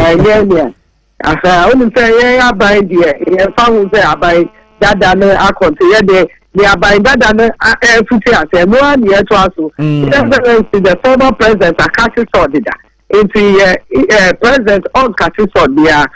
The be on Kwako Kati Sord. I don't know Afia and to Afia the main Afia church now. Yedi akahu amanu say onye regional and no near Kati Sord. Okay, it's back to the Adenta Dodo Akwan no so no. Ya entity as a compensations be e kan ho bi na adwuma no I slow sir wo ba ye sir de na ba beda o table so. Oh yes, in fact compensation ni dey about dada no na my family say omo anye match e wo ho because usha quite fie e wo quite no ho a contractor need to do go until ya compensating go for. What you say? Omo here in the issue they say omo containers our kwanu okay affect me can say party office me be kama no. Yeah, affect me party office. There was nothing like compensation. It also know with the containers it's quite so there. And we dey more compensation there. But omo fie our kwanu no.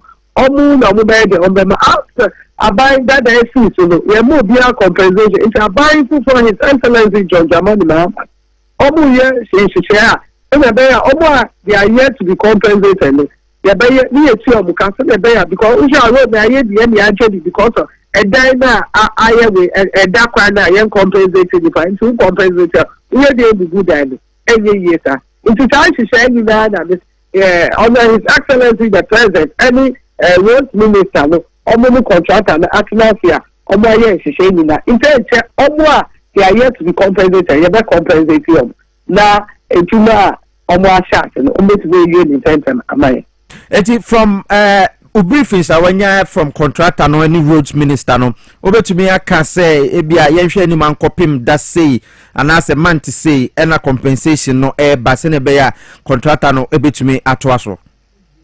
Yes, compensation there need to be more timeline because Usha even across on those village though amount for it was the report was done during the NPP era.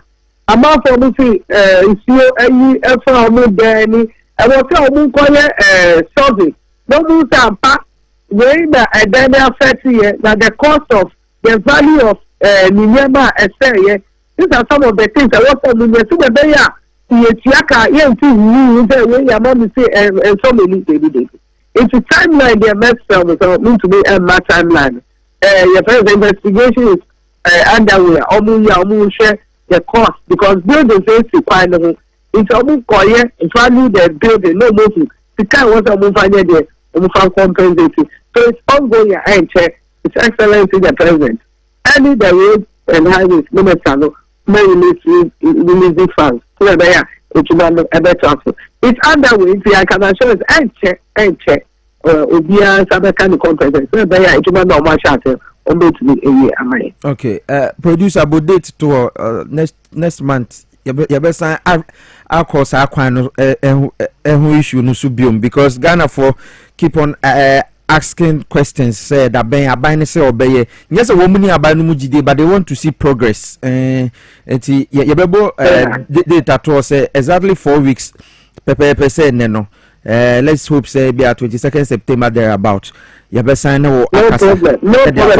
I'll be giving you updates. We are maybe for to participate in America. That quite issue affecting me. I'm not measure quite almost to never quite to wear a pamo and can down one can make almost be amount with this. But I say or show a pamo company and a between me. It will be an interest. I was up kind of interest. It's very sure the time of my. You have to come back to the real man. Road and highways minister. It's make sure say some of my on backwards and say, but do not know much as or maybe within the timeline. Am I? Do you so pound? Are you overwhelmed? Oh, in fact, some of us we are more overwhelmed looking at. Being an MP, I mean, coming to Parliament, I mean, being a mother. Maybe I'm this such. Your friend is it's about calling. So young people, who know your friend. What's the say to man? It's a maybe. I mean, we are doing it. You know, I was yeah. Young people, every day you are sharing now. One day I was yeah. And finally, into it may really be your friend extraordinary. Yeah. I see it as something normal. I was here share it's a service to the nation. I was here amount for by now. All right. It's more what resetting agenda. I was my nature may be such a question when you say, oh, buy no now energy about street lights. No, there was rupa year, and I think so. We'll start here and now more flexible. Then later, as I say, yenyi MMDC is nunti emane call from kakra, but ya monitor who say some of the most important highways ye kruma to say free Malam Junction ebesin atwema fa motorway no so yenye hu hwe and the one has a me hu amenti asepo any say free airports now use airport bypass na kofa you are Duncan Williams as well ho abora Islegua na wasa twema ko Spentex ekwa no so ye sumpa nyasem ketwa empanyimfo bebre nam sa kwan no so what are the plans are why ye woni ye wo MCs omo wasa enclave e na moye pote e afa ho me da say first of all bin my family ukaya the Azimi office ni MCs any MCs into now was an engineer all the 29 districts into now was an until the Azim office now was an into them within the 50 days in office at least 70% of the seats they should be like. Until that was by a project I mean to personal project. We are in charge here to are confirming MCs. So they are at post. All MCs 29 MCs within the greater account will be out on the office. They say no, when they assume over them first day at office, our first meeting meeting with this woman, she's like project I this is a project from His Excellency the President, because we are in office. No more firm catch and say number 1, street light. Number 2, sanitation related issues. Number 3, to say we cover metal cover amount for you have scratch dealers you mean cost so far. It's these are some of the things that are the 2 minima family. They say the MC is your confirm. So we are expecting say the idea starting there's a flyer flying all over the media. And in Katibe coming, there was a live media encounter for all the 29 DCs within the Greater Accra.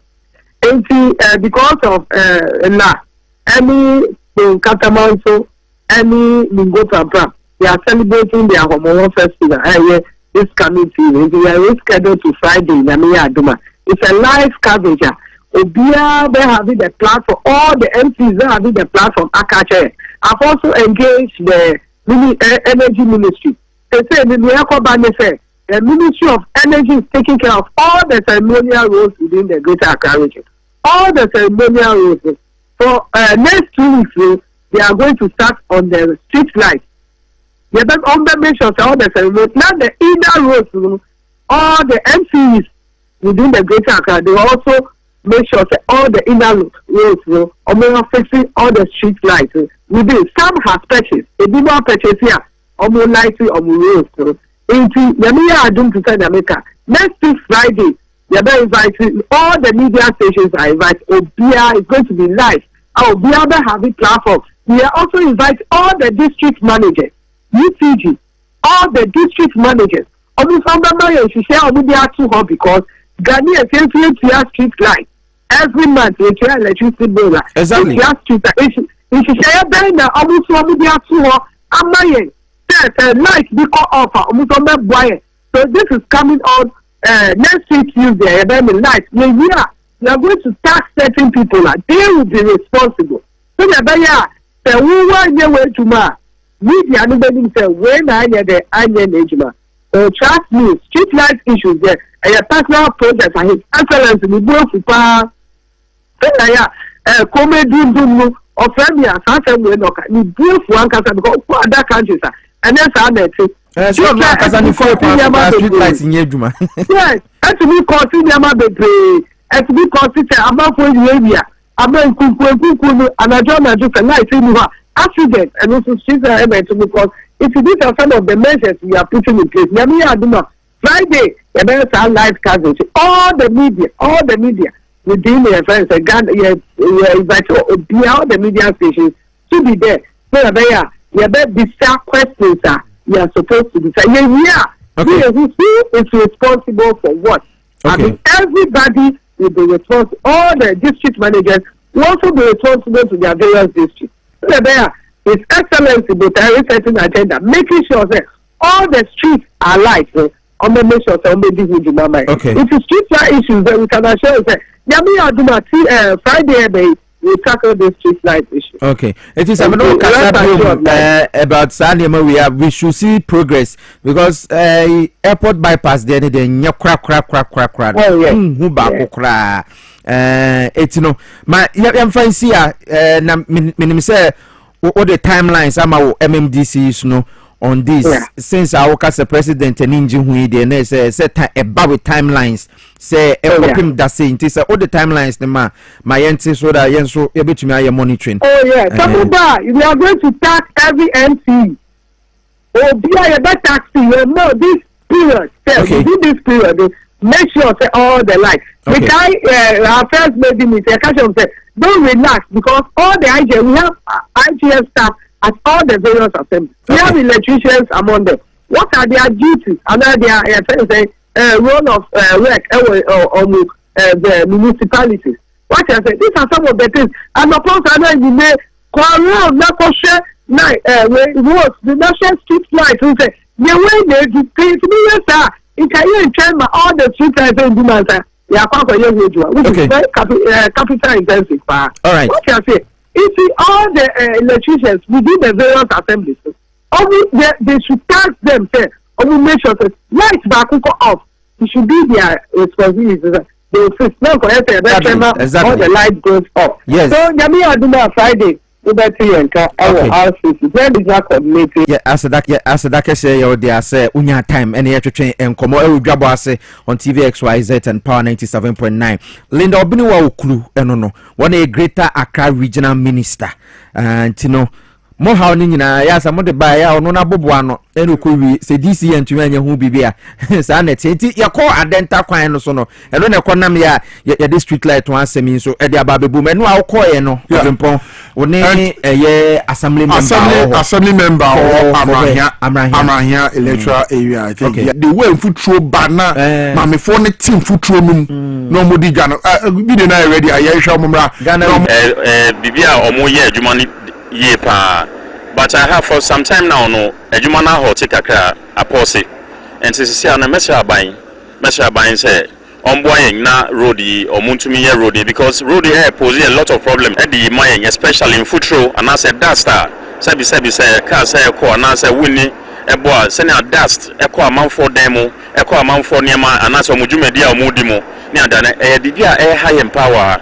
Initially, no contractor and started road no or the seriousness now we prepare na but for almost a month now, so contractors and the quite subium. But me name the reason why and I feel so bad or mining some more. But say there are some portions on the road that are more skippy. But with that one, no, it is with your friend is saying compensation issue. Amount for people I was say compensation before on structures and also buildings. I work quite no.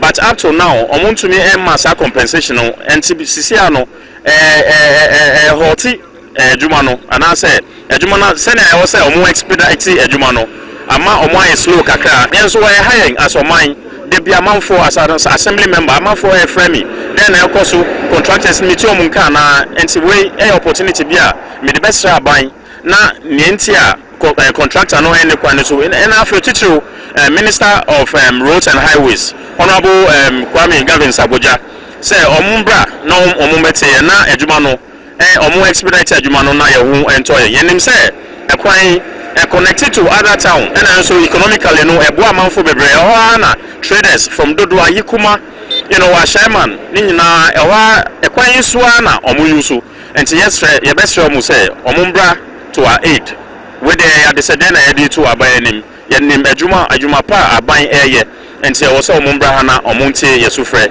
na dust almost said dust to me cause other respiratory diseases near respiratory problems and I feel so more tongue omutunto ade so wo kwan ho no e ho mo pa ye enti e besre aban na omuma adwuma no enye speed yi maye e driving from Atareka Zenu Apollonia Oibi ene ayeba amehia ba e kwan nyina enye potus edaso efri ashama atu amehia to Dodoa na ye juma wo ye station kasasi amehia ye station dindi amount driving speed protocol asem kakra e hami wisdom ni say e kwan na omo ye free identity to Dodoa no omo ya ajai atuo futu e hankrofo e wo kwan so ye spare part ye dosu ni boy di se kwan so enya ye spare part na eto na nche na ye ka na ye den ase na kwan so musa ye so nkrofo na ma bebre o se e wo so ye nim se omu compensate mu na den e na omu ye ma omu ye ti ye se omu se wo kwan 1 year e na omu di be ye ba 1 year ni so aye den atwem enti nyame wa kan se ye sre aban se bibi wo a o be compensate nkrofo na ye sre mi se wonya den o ba ya fem na omwa ye na yes paper na ye ton ye nya den entumi nton ene ekwan so a yes nam so enye futuo ni nyama na ha yes so mu se omba ya fem na omwa ye na ye nyama ye tumi ye organa no entumi nya den enko ye nim meto ade wa ma here DSS meto mbofu pa cho yesra ba no ekwan na owie ambra be ye maye efise mfuturo ya bogwa ye ntumi nti yesra no ambra be ye maye afesu ye twakwan ma ye ntumi twam ehia police fo na mo be gira ho anopa na mo fa ye ntwam okay eti we ye timamufo ni bi obempo eti no we ena ma amrahene ni ashon kojo the third which is send semi nyina ekon ho direct through the assembly member owo kronum abibia ne asoma no o ka kire ohene na woni aban kasa man ne kwan yewu one say omo twa kwan no kra ye din mo because kwan na ye obi ye di ope what I say Piesie same way ana ama ha ye ni asonkojo amrahian na o yenti enu akra so no ye kokodu amrahian no wa ye press release a ensem bi ekoso amrahian ha dwene e wo se o magana fo enyina ni da ho se de be ya obedu amrahian obehunu ni a woni ne bedele na anyesa wo se form enti press release no se da so a wa ye public notice bi na nka Piesie yen kan te efen free ho na Ghana fo nyina anhye ne so emeni ho kokodu amrahian no ye kan any a small public announcement I'll say public announcement from the chief of Amrahian. The public is hereby informed that Ni Ashon Kojo III remains the only lawful and recognized chief of Amrahian duly installed in 1989 in accordance with the customs and traditions of the Ni Okrah family. His legitimacy has been affirmed by the Ghana Traditional Council, the National House of Chiefs, and the courts of Ghana.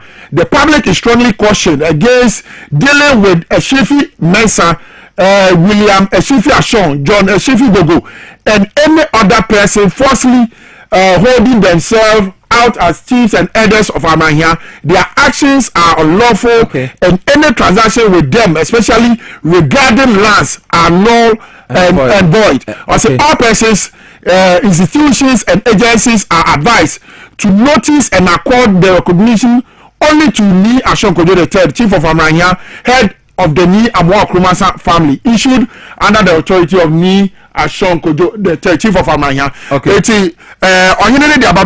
It is self-explanatory. Yes, self-explanatory. Court, Ghana Traditional Council, National House of Chiefs. Yes. 1989. 36 years. 36 years. Okay. Understood. Okay, that's now so we come Amrahian kota sase akoye bibia bomoden so obehunu because of course Amrahian wan sase afi no mu develop it nkrofo okoho etu wo kwa bomoden say e Ni Ashon Kojo III ana obesi ni so usi obi afoforo so a ajeko okọ court but I say we every Hajia Alima ho was a kwan no Dodowa Road and at Valley View University. And from Oyibi to Baleshi falls under Katamanson. Okay, but I say any messages now what they buy Felixo say Piesie Monkabi Mayo na acquiring home some dear. The government should speed up. Okay, yate yada say Koswanafa or messages nebra Facebook live feed and so Facebook live feed no so ena obetumi ede wo messages aba Power 979 FM ena fe so TV XYZ live ho Bogra Security Services SNA wo farm for we physically fit SHS or JHS graduates na we need ho say oba join a security company bi na onu ma abo adwuma aketwa na kama pa Bogra Security Services ena make am farmer especially what tema potemwa tema community 6 community 12 and 1 for 0244741236 0244741236 and at 0541860347 Bogra Security say wo famo adwuma wo yetem ampotem ho a na wire wild akwakope adwuma mensa aka probo so ye guso ayetwa star 274 hash no ene ya ye che 1000 Ghana cedis de ama for wo mbetwa nti me pon a star 274 hash to Power FM ticket back be 5 Ghana cedis me we aba chiro senior obesi atwa ne bibiri to twa ticket back be 5 Ghana cedis Telecel users ni MTN users enkwa ya beti free umomo account number umo pina yentumente udin so ya beba umomo num direct Mary Moses Clinic and Herbal Center SCC there onomo the Medimosis garlic capsules abaya bo boost immune system regulate blood flow nti wa na se cheche rough ntumi nna no onya bi no ma ebetuma abo ya clinic nso ho Adenta yene Adenta police station no ene din hwe enu nti hypertension diabetes ya teka ne keka ho STIs o senso ya o ya abra ya wo dental clinic ho 31 years nya yesan ya de kama pa amanfo agi atum 0244068447 Dr. Namano no freno a purification say be a wedi bibi na sone say bibi obedi aduane obedi so obenom ne ade nyina no ade say wo say liver no eyi enema enye ede efrem say de be ya sa nema ni na no enkonkofa ohaw bia emfa emro nti filter aduane na wedi ne so say de be ya efin ne nema enne ewom no eno no betimi efro ne peduanem ama nutrients ewom no etimi akwa ne juma nti liver no ne juma titira ede no for purification and I said detoxification and to say bia a fin bia ba oni peduan mostly sir if you know na ya a build up a day a year or how eba a year oni peduan cancer e bobo so nyina no mostly no na say free radicals and I say fin no be ewo moja anymore and no na na enam so eco affect cells no na fe no enam so edio how abro ni pedem to liver no edi akotini ye pa ewo ye didiem bibia obedi bia bibia obenum bia no liver no ewo se side ni frame so how bemwa na chese entimi eni side man na sa niema ni na no eco build up ewo moja nim na eno enam so ama cells no omuye bia no etimi asesana ede tumor ne other cancer ne other forms of conditions etimi abro ni pediano nti taking care of the liver no eno no first pointer or the preventing most of these chronic conditions no say enkonko ha oni pediano nti medmosis left kid eno dra eno no eboa liver no o se bibia eno no purify omoja na se bibia ebo omoja ne ho ban na se oni pediano ho ban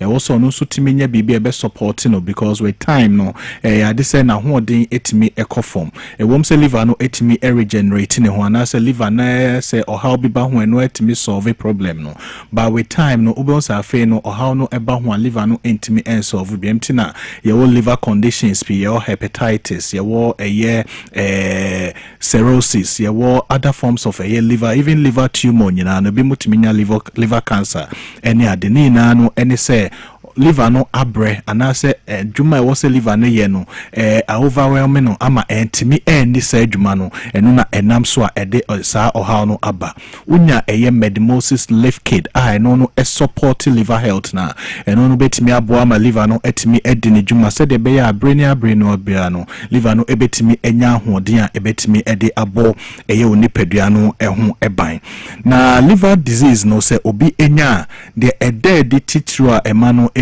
bibi friend say jaundice nso bi ohonoma be hu na nani no aye yellow nani white na ke wo se ewo hu nani na aye yellow ne sem aye yellow eno na ye kan se wanya jaundice se unya jaundice na eno no kire se niema wo se liver no free mojanim no entimi enye na build up ama na koda wani so aba ne ba o skin no wano ne ade no ema yetimi ehu se ni peya onam hwe o liver condition enti jaundice no one of the major things otimi apart from that no ebi mo so etai enya ahokeka obi ohoduma wadware wie na ne ho bekeka ne saa obetiti ne ho na obefa di wema obeye bibia na so still na ahokeka no eda so ewo hon obi ohoduma wa change ne soap wa change ne towel ne sponge ne ade nyina no but still na oda so experience ahokeka no se odware wie a empempie no se bilirubin no build up ewo omoja ni ma bilirubin no end product of red blood cells no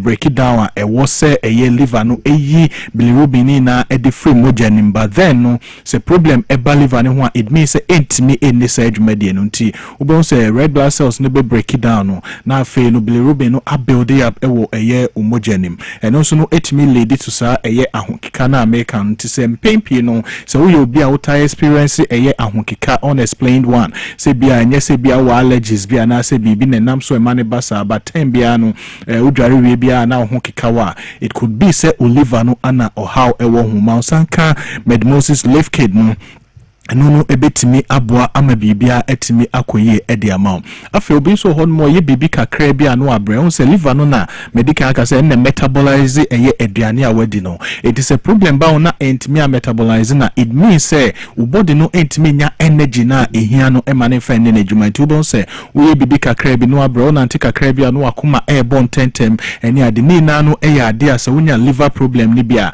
enam so a etimi ema no eba apart from that nso no obi hon met me ma ne yefunu eye ne ya medical ka say liver no eno ye the biggest internal organ ewo nipadua anim enti se bia ohaw eba ho a na afei no ama onipadua no entimi enye saa ne dwuma na say because wo yefunu no ntino etimi ema woti pain especially o right side wo through right side on ehonum ana liver no wonti say ade say woti pains bia that side at the first thing I was say about him say e bia na liver no ohaw about so wo experience side na Maunsanka Medimosis Left Kid oko drugstore bia obetimi enye bi na ode edi odwuma se de be ya onipadua no bibia betimi akoyi edi amao obi so ho no ma ya diagnosing ne say hepatitis mostly Ghana hano na hepatitis B no na ewa hanom enti se bia wo viral hepatitis B na wakoye test ya ka che say ode no chronic hepatitis B a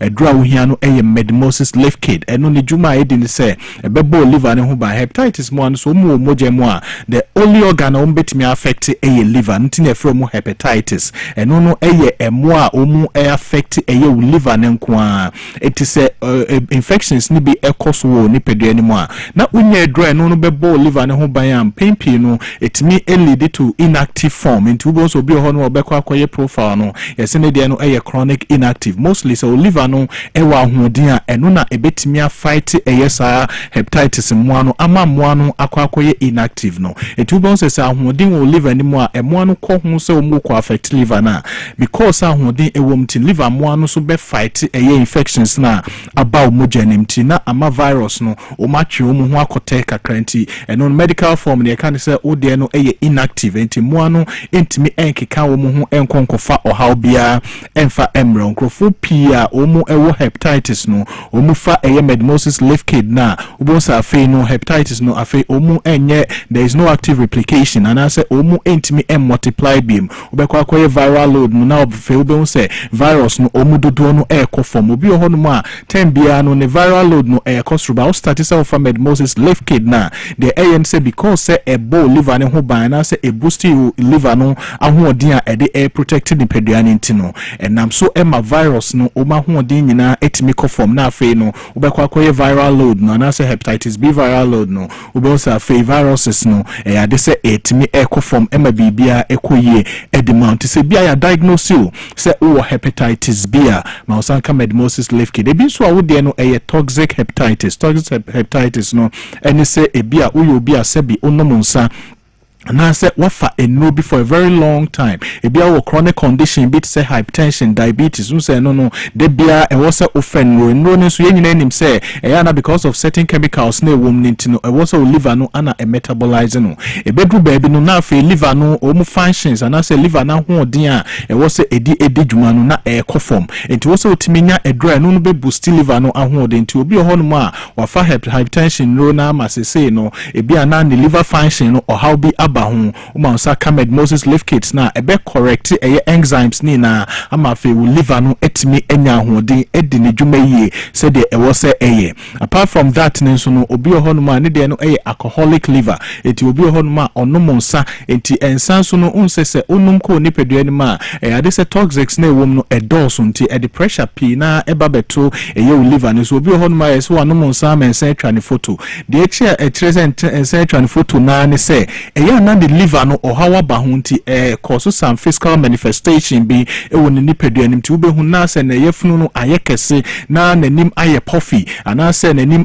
amema so because say liver no eno na ewo say metabolize electrolytes ni nsuo water balance ni ade a ewo nipadua nim nyina se ohaw bahu a entimi regulate ni ye na afi no ama nsuo ababage na oyem ene nipadua nim the friend say ascites ani edema no na afi no wahuhunu obi ho no mu a obehuno enye onye obi oso banana furu no ayekese because of liver problem a wanya because of alcohol abuse nintino Maunsanka Medimosis Left Kid na eno no betimi aboa liver ne ho ban amasa o how we say ni na etimi afri ho ama hoden etimi aba oni pedua nim ama bibia akoye ediama okọ drugstore bia o say ope Medimosis Left Kid drugstore bia obekọ bia no obetimi enye bi na odi edi odwuma Now apart from liver and so no say medmosis the eba prostate ho yare medmosis o san ye ho anache se wo ye ato ho agu enotin ye de edro prostacure T any prostacure X abase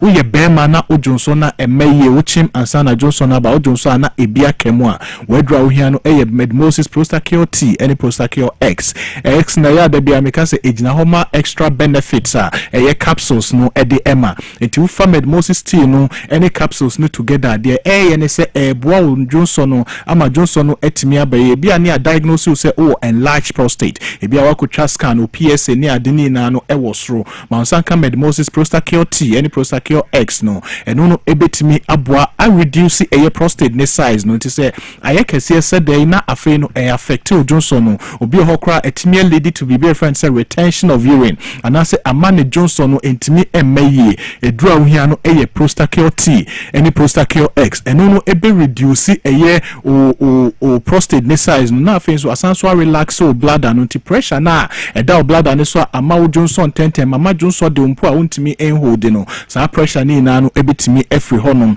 ama ahoden etimi aba prostate ni mu yie na afi no etimi ahold jonso ni yie nti anya de se obe jonso tentem se de kane no na etino obi a wafa prostacure T any prostacure X bia be di adanse se anajo sorry now jonso obi hold ma 5 times obi or 6 obi crow ho 10 times na or sorry ekoko jonso no ade se study se ofa prostacure T any prostacure X na ni na no ebetimi akọ femacure X enso eye emade for menstrual issues so your ba na sabi ubunsa otiya ubunsa emeye ubunsa number of days e wo say ba no entimi emanisa ma sanka femacure X afenso no esanso boosti eye libido and say boosti hormones no ma hormones no etimi edine dwuma ye nti so you obi a o power o obi a o menstrual issues no entimi enkoye ma sanka medmosis femacure X no eno no ebetimi aboa ama bibia akoye edi ama afromosis ni mediplus enso ewo ho se eboa mema ana afi garlic capsules no eno no eboa with circulation ma mojetimi edi afrusani yi eno nyina no pedodo no afre ye numbers medmosis number no 0244 068 447 0244 068 447 o hwe echa kwanya enkran ha no ye wo eye adenta barrier ofi madina odo ani kire ebre adenta police station no sabenkum so ho na no eho ana ye head office no ewo wotema wo ashaiman so a odo ani ebe kire eye eje kuju eye school for the deaf enche ho na no wo Accra Central so a AESL building Ministry of Road and Highway ho no eho ana ye wo Kumasi so no ye wo ahenema kokobe number ni bi 0244 068 447 0244 068 447 eno ene medmosis number no ofra ye beje ofel so ama bibia etimi akoye number no 0244 068 447 0244 068 447 Dr. Prince was say out in Kano from Medimosis Ewesia it's Dr. Prince was say from Medimosis and out in Dwabo Ase Jumede no ye to so ewo ha say so far ya twetwe nkomo de afa Ghana roads this week free anywhere mu kono ebetiesi other regions mo na makwan no this month esenya a dedicated number na ya amanfo ntwa o makwan no ho mfa seba na ya compare budget na hwe se nim de nim ewo mu so a ye be kaka ya ban aban aye ne adenta 22 km R4 no ne eno komo na ye di ansa na medimosis enkomo yi eba ye ne DCO wo sha osudoku dodo wa etwetwe enkomo ye ne regional minister so atwetwe enkomo de afa akwan no ho any street lights no eguso ye to aso e wa ha ma mem pesika ma CCA mega cash lucky box near BMO. Shut up,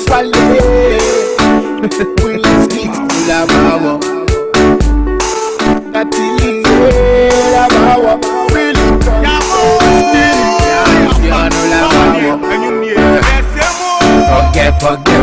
forget it. The street kid. Me I go feed you, I'm clean. I go feed you, I'm dirty.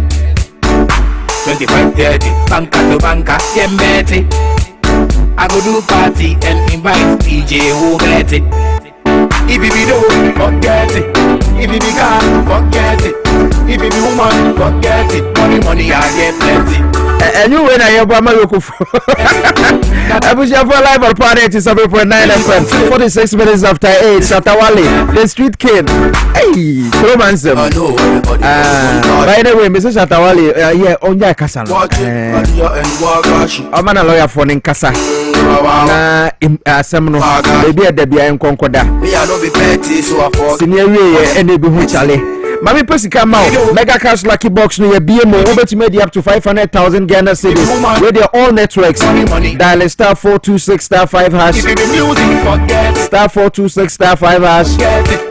Let's select to PlayStation. The PlayStation is TV XYZ and now Power FM. Power FM and now TV XYZ Tafa. And two for yeah, boxes not to us so sex. It is sex no. Which you should be at. You bet you should say the more. About phone or so. Answer na ubet you box no. Your baby say box no back could be 5 Ghana cedis. In fact, ubet to me credit 20 Ghana cedis a share box back. So that means the box no says our box says the more. You bet double no times 20. Sanity. My box no. Ne bo ba ko bia 5 Ghana cedis a obetumi start the race if you be girl and etina abisa say o kwa kobo mega cash eti ye till 90 ye till no na wa bo pin na ye till ho na wudi a peking cran ho na your friend mega cash NL Caritas platform no so na wo star 426 star 5 hash choose PlayStation which is TV XYZ and Power FM 5 Ghana cedis. I bet every moment so. Udia Sikabia won't be a yodia. NL Caritas platform no sooner a terms and conditions apply. Undi 18 years I won't come. If you be music, forget it. Not the least, forget it. I get hope, so forget it. They get the youth, say forget it. Sure, maybe a tycoon. Because it's so saloon. Hasa mesha hasa capsules no just all satete wa brada wo ma kodeko pebi e pharmacy be ben ubia undi 12 years I want to be num be buy also do tatashwinti na ya tro ho all satan for no FDA the stamp team so it will be out the deal ye mu dwa wo de akon ne na prayer come mesre ko pe hasa mesha hasa capsules we fini dia ka se wo pe all satan for ni bi all satan for no pharmacy be ben ubia kaswa for ye call you cat pharmacy Medina Cat Pharmacy tema for yen call me of a Little George tema community 5 Little George and pay a chair Haxa Miss Chane Haxa capsules no satan for no e be wo 0240 238 310 if you don't forget it Health Alert Clinic and so one pay a bababo and common Health Alert Clinics mean cancer say Arabia diabetes and a prostate issues bra fibroid ya beti mashim na ya san ya de eti no so ehho asem eno no obi wo hwa ontuminda na dia oba ya lab service wo hwa ya beti aboa wo na ye de ahwe ovidie no mansa na ye de ye edu account ye o Madina any post office ne din hwe ni mo ka so afo takrade for assignment ni poku ase ya so eni bi wo ho de ane so be frɛ 0242 518893 0242 518893 party and invite DJ who get it. If you don't forget it, if you can't forget it, if you be woman forget it, money I get plenty. If you be music forget it, not the least say forget it, militant say forget it, skinny say forget it. Abusha for your kwa twetwe nkomo de free solar natural clinic ohine babo amabene aye krado ono ene ba be mu ene yade ahodo nyina solar natural clinic okokomlemle wo hwe kankaren liver issues no ni kidney no nkoda dialysis so ohine ba be ni nyina mu e de ama o sesiye omano amene wudi ni yie pa na se ne soma wate empanimfo se bambo atrema eye chen ayaresa bokiti na woni pabia wote asase so a e wo se uteki wa pomdin so serious and before enya yenya because said ye se wo ye no omode eye asa ene enuomanuma bi ana hye yen enti ama ya pomdin no yan take it serious see yanko hospital no because yen na no ni esuro mpane ye wo ene said ye enuomate In fact, let me tell you something. Yawo yadie bia etaha nipa seriously. Na yadie etaha nipa no. Baako eye kidney, baako eye liver. Na sɛdeɛ nyame bɔ nipa no, kidney nte sɛ ani, nte sɛ hwene, nte sɛ ano, nte sɛ wɔnsa anawuti, yɛ yehu. Na ɔde saa nneɛma no de hinta nipadua no mu. Nte sɛ biribi tɔtema ɛwɔ wo kidney, ɛne wo liver ho a, sɛ nsunsuansoɔ no mpieyɛ ɛwɔ nipadua no ni a, na before nsunsuansoɔ no so bɛba no, na adeɛ na say beyond repairs a woyɛ ho hwee a ɛnyɛ yie.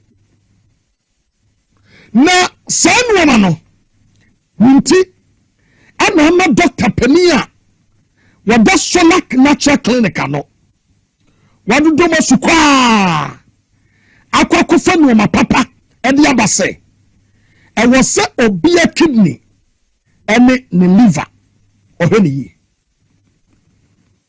Na sɛ wo kidney ɛne wo liver ɔbɛyɛ na hwɛ yie a ɛwɔ sɛ ɔba Solak Natural Clinic na aba bɛgye apɔmdentie.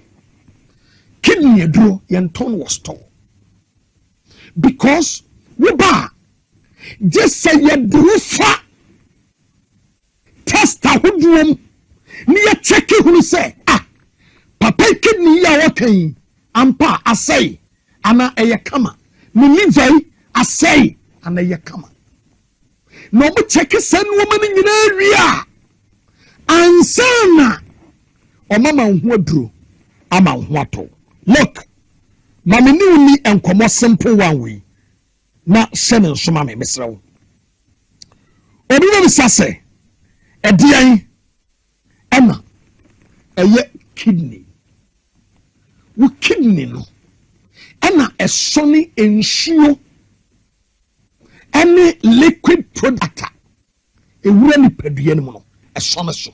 Iti wanom drink, wanom nsuo, wanom wei no ɛsɔne so a na ɛyi ne panama mogya no na deɛ nyɛ no ɛde afa dwonsom na apie. Na tɔmna bi a wobɛhu sɛ wɔne pani bi wɔ hɔ a ne kidney na damage to the extent sɛ adeɛ a wɔsɛ ɛyɛ ne dwonsom ɛba no ɛnyɛ. Wobɛhu sɛ ɛtaa nipadua no mu. Eti wobɛhu sɛ n'afura doa ontumi nyɔnso ontumi nyɛ ne ho hwee. Eti ɛba no saa na wokɔkɔpie mu abi akolemu a yɛsɛ gye yɛde woto dialysis so. Dialysis no adwuma a ɛyɛ no sɛ yɛde wokɔto afidie a ɛno na ɛba bɛtwe dwonsɔ no nsuo no a wonom yɛ taa nipadua no mu no ɛno na ɛba bɛtwe saa nneɛma fi no a ɛwɔ nipadua no mu na nipadua no ho atɔ. Minia sɛ wɔ saa tebea no mu a brɛ Solak Natural Clinic na bɛgye apɔmden.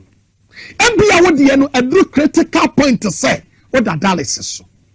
Ɛna dialysis woda so a baako yɛ 499. Ɛm sɛ bi kora ka ho. A week wobɛtumi akɔ 2 times ana 3 times a week. Na sika dodoɔ sɛn na wo brɛ Solak Natural Clinic.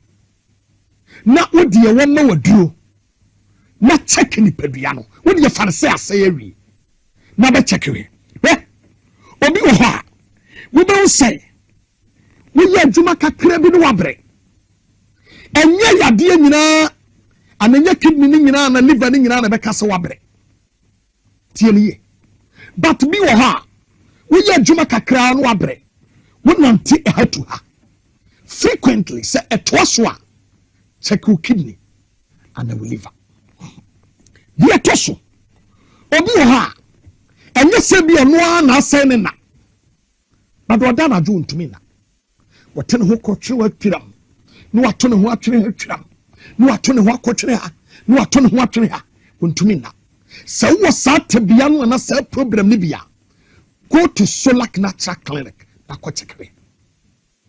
Munya Solak Natural Clinic nnuro nyinaa yɛ natural yɛmfrɛ mu abibiduro deɛ mu ɛne yɛayɛ deɛ na yɛ nananom no yɛ a na yɛnte kidney ne liver yadeɛ no ɛno bi wɔn sɛ amanfoɔ hyɛ aseɛ sɛ yɛnhyɛ da nkeka nsɛm bi yɛ a yɛde bɛgu yɛhaba nnuro anim ase ɛti wɔn hyɛ aseɛ sɛ o yɛnka sɛ o kidney ɛsɛ yɛ a ɛkyerɛ sɛ wɔanom abibiduro but there is no scientific proof yɛ kyerɛ sɛ obi nom abibiduro ɛna sɛ ne kidney rather ɛyɛ aborɔfoduro ɛna sɛ kidney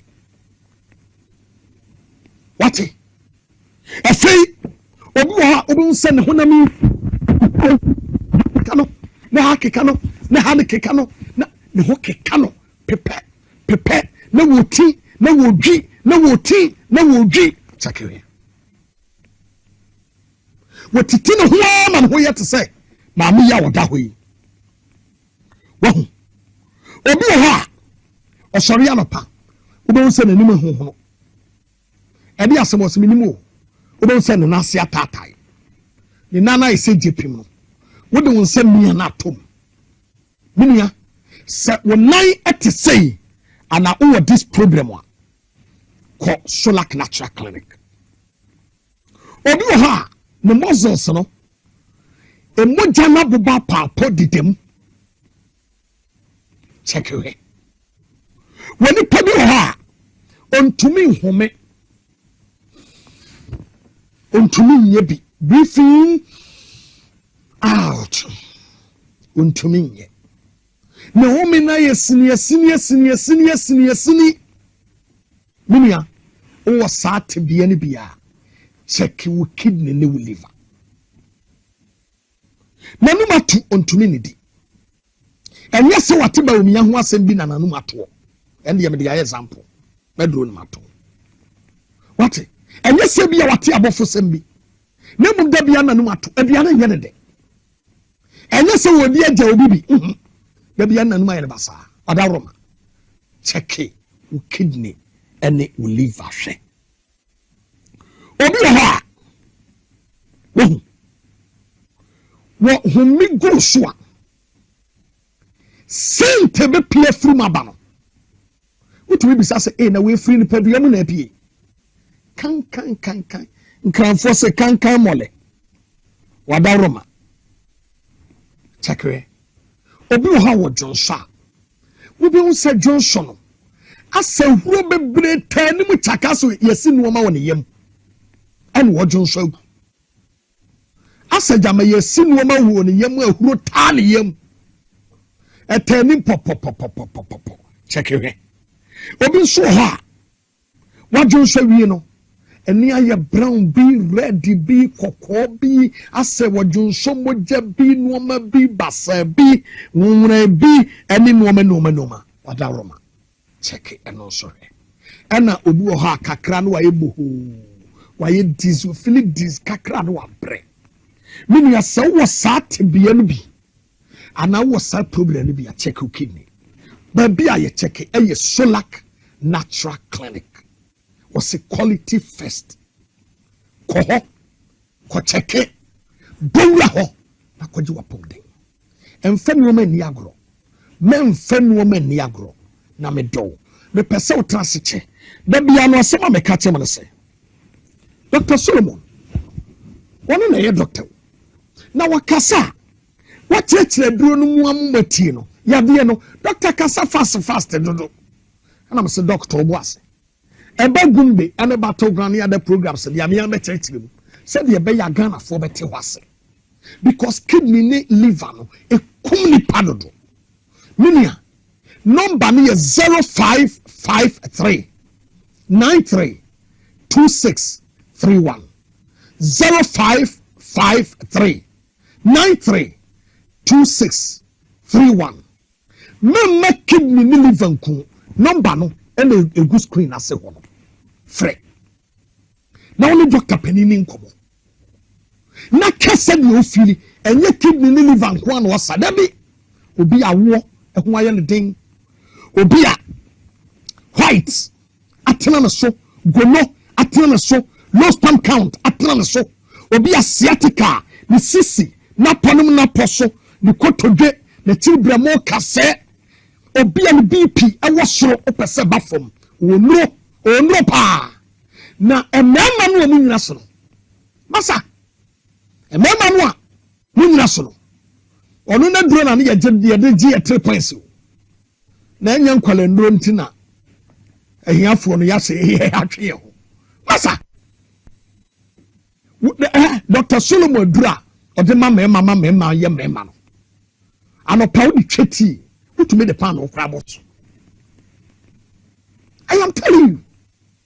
It's when you bema, now when you bema. Obia when you show you to see diabetes, hepatitis, menstrual pains, menstrual disorders, obia cholesterol those when lipidem, obia prostate cancer, obia wa wodie. Yes, why you are bossing pain into me. Meaning on Fabra, Dr. Solomon. I was Solak Natural Clinic.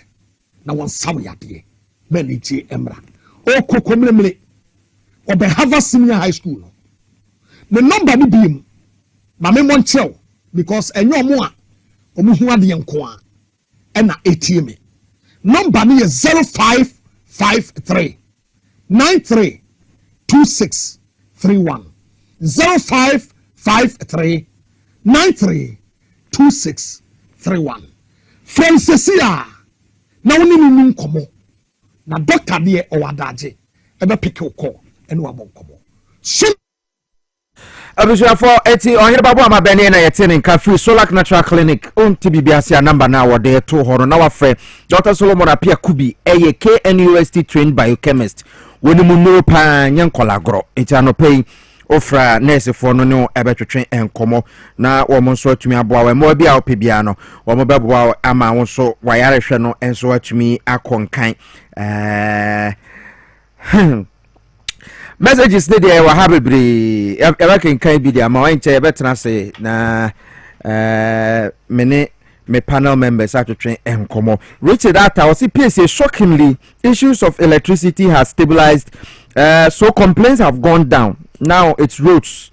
I believe this shout will also die down and Ghana will be the winner. I know say yeah Ghana kwan nyina Ghana be winner.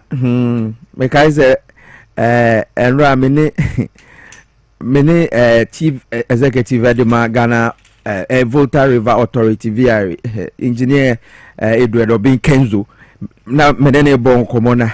Say hey na say the can na gina so pa o. O say some pay me wan semu. O say pay me wan semu tie djuma na Ghana for the amano na no anobo engineer Obin Kenzo bebe obia me chow and I no pay. You people are doing a great job. Until I say complain cafe so na Piesie na inungwa dum na headroom on the ECG boss. One more elbow djuma pa. Ewo eti Richard Atta yampa nkwano de aban ne beye na obiso de ne de abase NDC road minister no or action man enti no so obetumi ayere no aye kwan no. Well, I believe him. Benjamin Akron also ohwe wo Kuwait ya that's when do you know something? I don't like Wednesday people, but I like you. Okay, me that's it. Gift to you. Why don't you Wednesday for us? Wednesday for a day. But I say, but you for your babetna say, or my neighbor babetna say CA. Na mesa kano enche your babe draw no. Until for phone no MTN any Vodafone users telecell for a *274#. Me repeat it, *274#. Now choose to Power FM. Who choose to Power FM?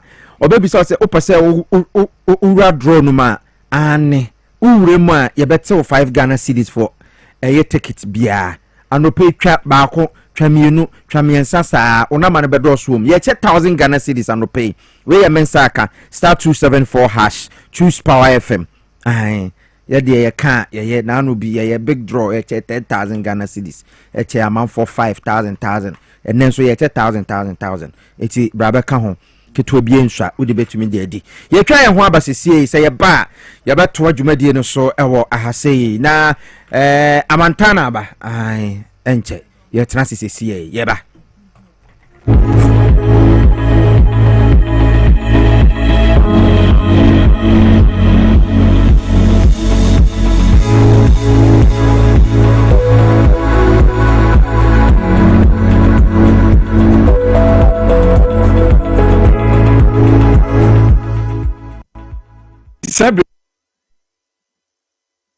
so yamfa enchasronko free True World Pharmaceutical Company Limited emma yahwefo ene yetifo mama enenso yene mo ababedi ehia biemu a na eye Indian company kese a yaso yene ewo India na yedi enuro ade abawi ase amama nyina eso a nyame ncha dom yendo no ebia ba bedu Ghana hanom abribia ye ka chemo se ansa na wadru ebetimi akodwaman so ama Ghana fo anom no aya na ewo se adwumakuo ba ko a womo ebo modin pa eye nhwehwemu edifa eno no ho jetum ansa na womo amakwan no aye nhwehwemu ede afa yeno no ho mekire Food and Drugs Authority womo aye nhwehwemu ede afa yeno no nyina ho agya tumu se yeno no eye papa ntino Ghana for emfansa womo ho yare yeno no nyina eye India hama ene yakeka bom ede aye habandura eni nsunsan so boni bia na abibia ye hyase na ye kasafa yeno no ho a aya na ani die no ene yedi kan ekasafa ho mama edi nti a aya na ani no ehu hia ye na abibia ye bo hu daru na ye kasa edefa ho nipadua na akwa ye nka ne Nyankopon ede ama yen eye ani wani nkoa na ye yare bi a ebo wa udan obi ansa na watimi aye bibia e wasase so enti abibia mimmomu die enka mesre se uso ye yare a na wasai ede yi ni fraye se woma ebintu kwantimfi da esanse se wani fra wo de mama ma yendum night kra na uda mu na ohwehwe ade na esum wo honom aya na eto san ni wani be fra na wo nkwan na wo bedi no wasase su nyina no wani ehuna de enti abibia aya na yekasa edifa ni no ho se bo wani ho ban abra wani no wahase ehunu sunsansuo bi a echese wani no ehun tochima no entempa na wahwehwe True Worth yadura ye frani True Worth Vision Capsules misramu abibia yakasa fando no Ghana for dodo na mahase a monum yeno ni bi obi wo ho wonom to abaako wonom to amienu ne wogyan nom ye shemu nkran se wahase se wonum yeno a esense eya hama India hama na yakeka bom dia ye aduro ni ntino wo se utokoso nom enkopim se obehunu se die wani ni se ne esi hunu ade no wasi udadamu anase wani je ho anse na wagyae nom mesho enkonom to abaako to amienu na manje ye aduro no nom ebasa unhunu se ne aduro no esi ye adwuma ewo unipadua num mepacho se wako hospital na doctor akacho se wenya glaucoma ana pressure bo wani ne so a bomodia se obehwehwe True Worth Vision Capsules echi akwan esense se unya glaucoma na pressure bo wani ne so a ekosei entini kase bi a ekoneti wani di bo wadwemu a ebo ma hu na de abroni frene optic nerve no se ehu to chima e masenye usi hu na de no ahode ne ba fom nkakran no wantu anamo a eba bedu mpempensuo bi wani ne eba be fira kra mama man tena se entwen ema wani emfira ebe True Worth Vision Capsules ewo honom won se me bo aduro ni din ba kumienu na me di True Worth na so esan se Vision Capsules na do so odwaman so enti ukono won fa True Worth na anso so a ye beyi adufuforo na amawo enti misrewa okọ a ayakai se aduro ni din edi True Worth Vision Capsules afi ye kase nyina no ye de ato u TV screen no so enti mo amhwe yen ewu TV no so no ubon se ye di True Worth Vision Capsules no e de ato so na mo amutie wo radio no so no enche me de yen telephone numbers no e de bema wo na watimi afre na onso ye rebia edu nya no anaso kodu ba bia ye ton aduro no mpo a ye ni nipa na oton aduro no be kase na we True Worth Vision Capsules no e de ama me pacho uyo obi wani eso tayo ohene opesa ayekoko na epru eso ayo wisi uda so ya nopa na ohwe light anase nwuma ohwe light a uhu ni blare ayese entintan bi wani no so me pacho obi wo ho ade ben na wohunu ade no wo akiri nso a wohunu obi mpo de ade san na esumadu no kra na yeka ni night blindness no uyo obi a wosa oha we a wadro eye True Worth Vision Capsules a eye India fu wadro a ebo atwuma me pacho uyi obi a ete esi wani kosua so ete ne esi eni so ebo yenka yenti efifi ketekete nkakran no wontu anamo a eba bedru mpempenso obi ete eba bebu wani fra esense lens na wani no etimi reflect na hu na de no eno so na ete ya akwaje so afai ntu be de na wo hu na de stage bia ete no efifi wani so aduru no me pacho bomode na wo hwehwe True World Vision capsules echi akwan ye no leading from as herbal shops drugstore se wo my Ghana mu nyina na ya to apete a uboru ma on celebrate me aka bi afi adura etoso mienu a ene me pese me no edi hu nkomo ye adura ye frɛ azaka no eye mo manya diabetes anase esiche yare ya ekum nipa edi nipa nya na me pa chow ye wo India fu adura ye frɛ azaka se esiche yare no eye type 1 anase type 2 anase senior esiedidu mo akuduro no bo modern ase obema onsa aka azaka dibi esiche yare no ni sunsanso a aya na yehunu ni bi nie unya esiche yare a kakra bi na ensukom do unum nsu a kakra bi na ensukom sign do biem afi udidi a enche na ekom sign do me pacho esiche yare kro yai ema osoti u reduce weight na waye ha me pacho se ekuro ba beto ho a ekuro no umia ekuro ni ntimi nwu me pacho hunu sensunso ya na ebon ka yese wenya esiche yare ni bi esiche yare kro na so me pacho aya na ama onase atatai me insunso a hunu se eye diabetes ne eye type 1 anase type 2 no edura ebeboa wo eye azaka ya eye India fodu papa ye di abadwaman so afi se mojabro so hawa me pacho anasa hypertension yo wedu wo ho a eno so eye vivado ya ebeboa wo esen ebrinti no ye ntumi emobo ye no ni nyina enyare a esa no so me pacho ye wo joint fortis wo ho a eye adwuma ewu ye numpem ene ya poso uyo obi a sabi mpreduasa wenya entinu mu yare a ye wo nerve alive ewo honum bema sabi mpreduasa wenya prostate wonso ye wo prostate live wo ho koko na house ye internal part na external part ye wadu ema awo ho nsem aye diama momensis insufi bigu enka wo himfi honum musu ye lady fort wo ho enra ye dia badwaman so no edoso se ye boy yare so anase ye ntimi amo yare so ye nuano mo mema sabi mpreduasa mo ye mre wo kete so mu nyina ye wo munu ewo honum me pacho mo hwe ye wo tv no so no ye number no e the screen no so na mo mu tie wo radio no so no ye ntumi amo yare so na no nche se ye ni wadu True Worth ye wo ho ma se yare bia edu nya no ye beboa na ya pe edru dia ma na de tu yare na se bomodia na fra yen e wo 0558 724 302 0558 724 302 0558 724 302 and 059 558 2628 059 558 2628 True World Pharmaceuticals, your health are concerned. And I don't pay your dietary for any tea for you.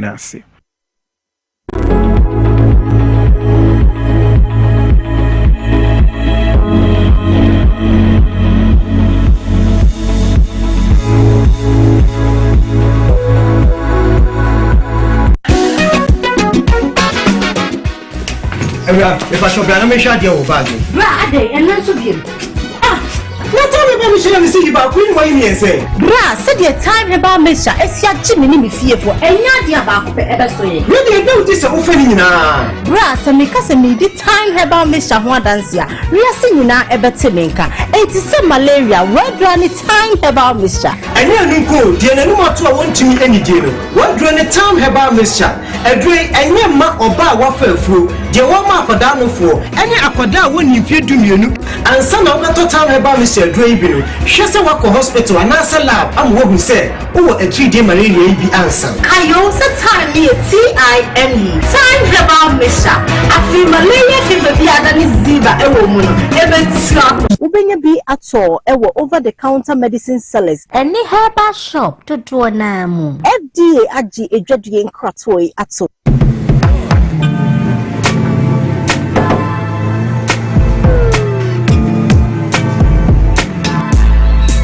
Welcome to AutoCheck Vehicle Diagnostic and Licensing Center. I hear my car can be checked here without going to Okrah. Sure.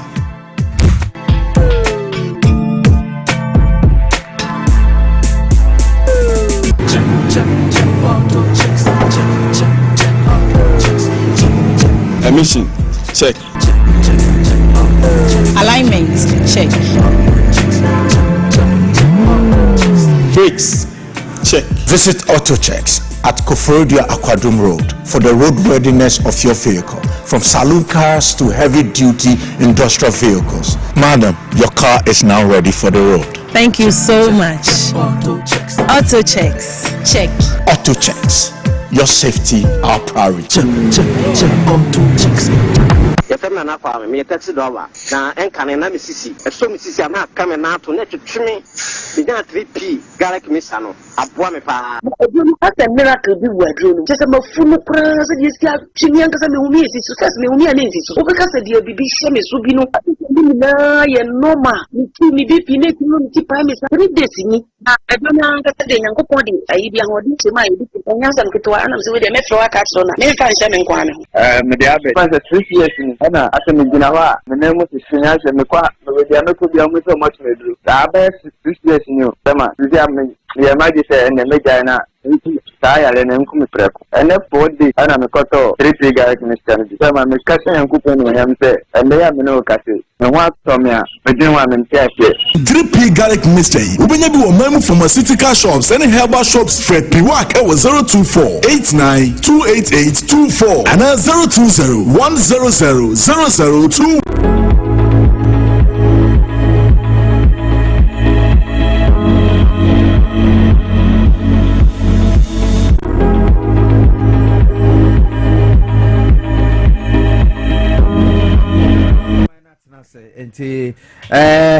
Basiru Amantana na hotel en Kano communication officer dema NDC Bole Bamboy one or national communication team na mo share one of them fly last week no we say producer no communication officer national communication officer me say hey we be fair pass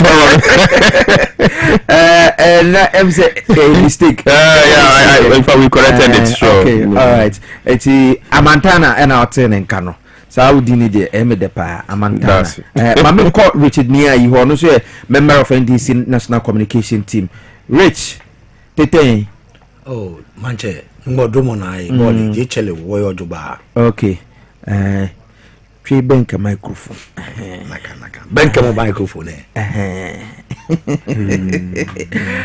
krane de ze my dad document as a to zoom feel oh yeah feel okay so we aboko menia nyankopon adom na hwe nyamuye as fugu kakraka abai mu panyimfo and Friday Friday we were Ghana okay I mean a local economy no ba me hu wache menia ye ho nom na onim se yegusuara ye ho but over the weekend I think a lot of things has happened from last 2 weeks there was a man from Adekoka years and PL ye say ye no nyina wie no afin so atrenche ma beto yen as o mine ni nyina afi we the NDC for amount for come mo fa here say there ase ewu na aye yisa no mo mompaye kese mo mompaye no munyede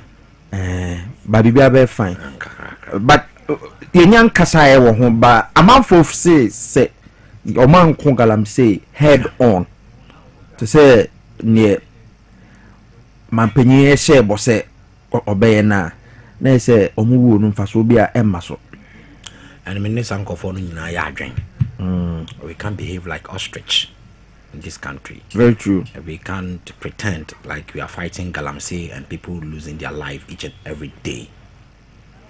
Nah, me question back one person in Busa. From time I started say choma omoye Galamsey from MPP time. And DC time. Yen kwa ye time ya yes a man for Galamsey into a person fight Galamsey no. Omoya chomo nyina no. How far with the prosecution? Good question. That's a question I want to ask this morning. I think the Interior Minister will come and tell Ghanaians because first now Oma updates. Yeah. Until me sure say be ye no.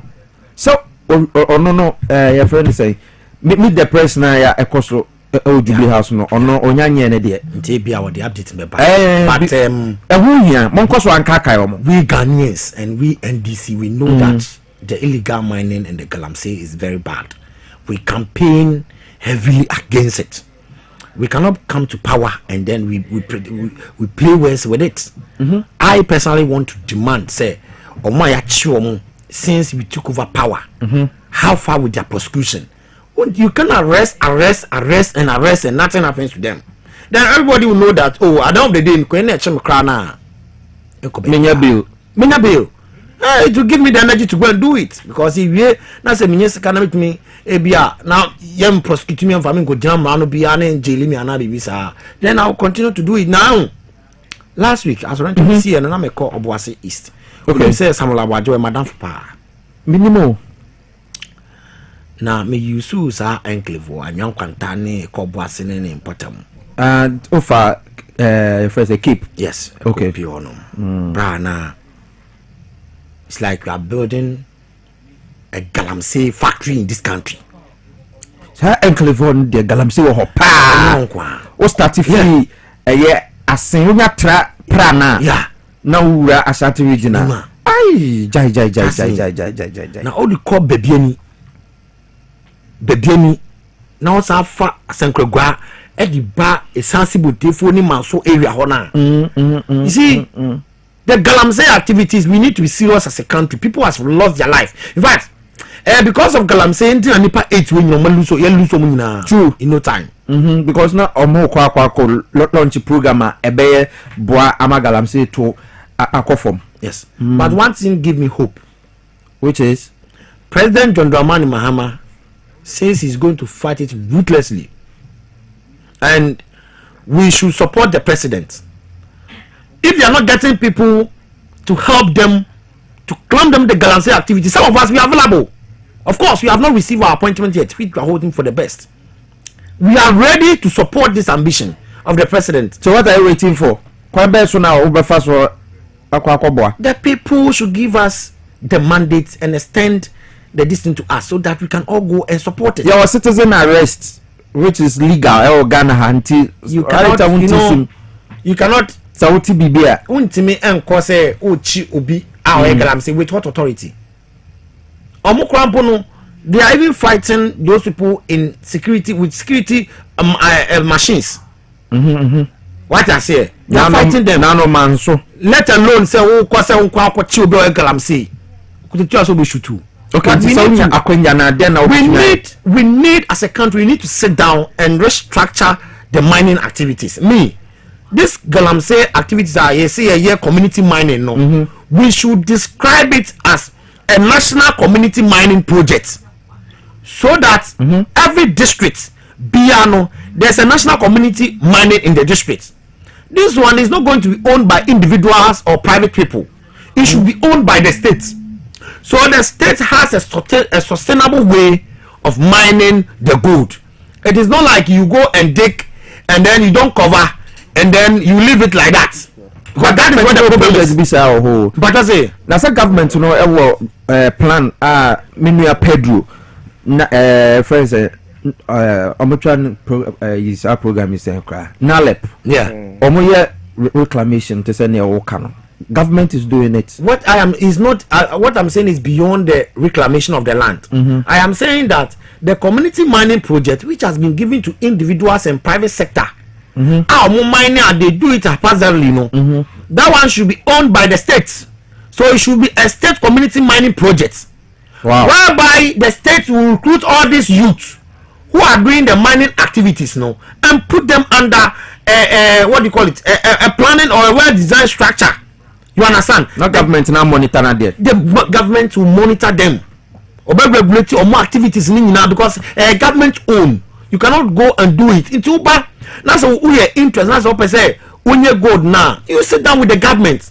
What I say. Of course, you cannot even go and mine as an individual unless you want to do a large scale mining. Then the government will give you the licenses. What I say? Yes, it's not a more. That is what I am calling for. That the community mining shouldn't be given to the private people. It should be given to the state.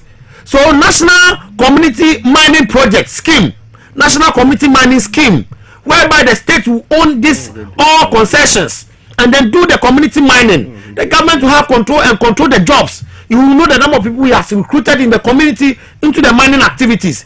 The government will also control the sustainable way of doing the mining. They will not mine in the water. But what is the difference between Newokan and new program here? Aban ewo coordinators for that project. Yeah. Ghana for now need to monitor omo. Is that not the at the corner? Answer. You cannot be at the one place at the same time all the time. Oh, that be at all the places. I'm so many zonal coordinators near. So that is why I'm saying say ube zonal coordinators. But on say nipa bibini any nipa nkasa no at times no woman freedom say yo the wow pa. What I say, we go beyond. Nti we no de anka yemfa sha ban nsa. Nti ekote so obi to gold e wo nsuo mu ananse kwai mu a yenim sa ban no na eden to gold no ho. Rather than say the private individuals are ombetu omututu amana no so amon kata so because see kutia see fighting galamsey. Why are you fighting galamsey? We are fighting galamsey because of the way they do the galamsey activities. Because of the way they mine in the forest, they mine at where they don't have authority to mine. But when the government is doing it, the government will do it in a more sustainable way, and the right people and the people will be given the job. Because if the government is doing a community mining, he cannot work without employing people. The same number of people who are doing the work, and but this time around, and you go according to the regulations and the sustainable way or the best practice for the mining activities. And see, that is my position. If we really want to fight these galamsey activities, we should do a national community mining scheme so that the government will have control over the mining activities, so that no single individual will get up one day and say that I'm buying machine, I'm buying excavator, I'll go into the forest and then start mining. But you sama or kanono nanu bi me some videos bi say nkrofo bi mining wo issue bi wo bole bamboy ho no ma later a police for call. So obviously mining galamsey activities say ya nhwe na ye ntwaso a e be say o man yi baby because Ghana baby ati kwa say utu amna utu manya good. So Piesie, first of all make us say galamsey no ya adia e say na ye de ya holding ne to be a obia no e de fight galamsey.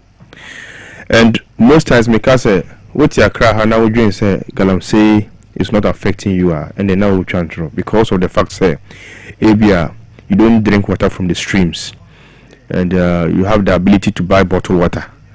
Say X yamodia. You have the ability to buy X water. Na muwa holding 70 meter pure water nti. Na we wadwen say enti galamsey ni ndi wonya. Then that may be a big lie, or that is even a big lie, because one way or the other no. Piesie we call restaurant say sometimes with me talk your friends say akosombo. And I won't to be akosombo fish no. Akosombo.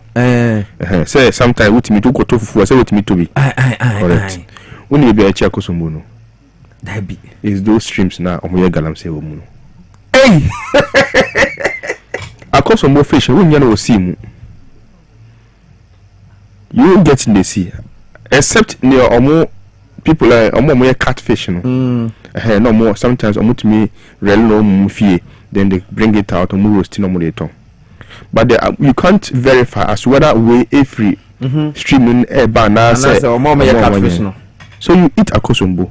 And say lead be able to you more sa fish no so odi ansa na obedi. So it is something that affect you na. Wow. That is why I say you to me any a horn it me fighting galamsey, especially the ones on the water bodies and the ones on the forest no.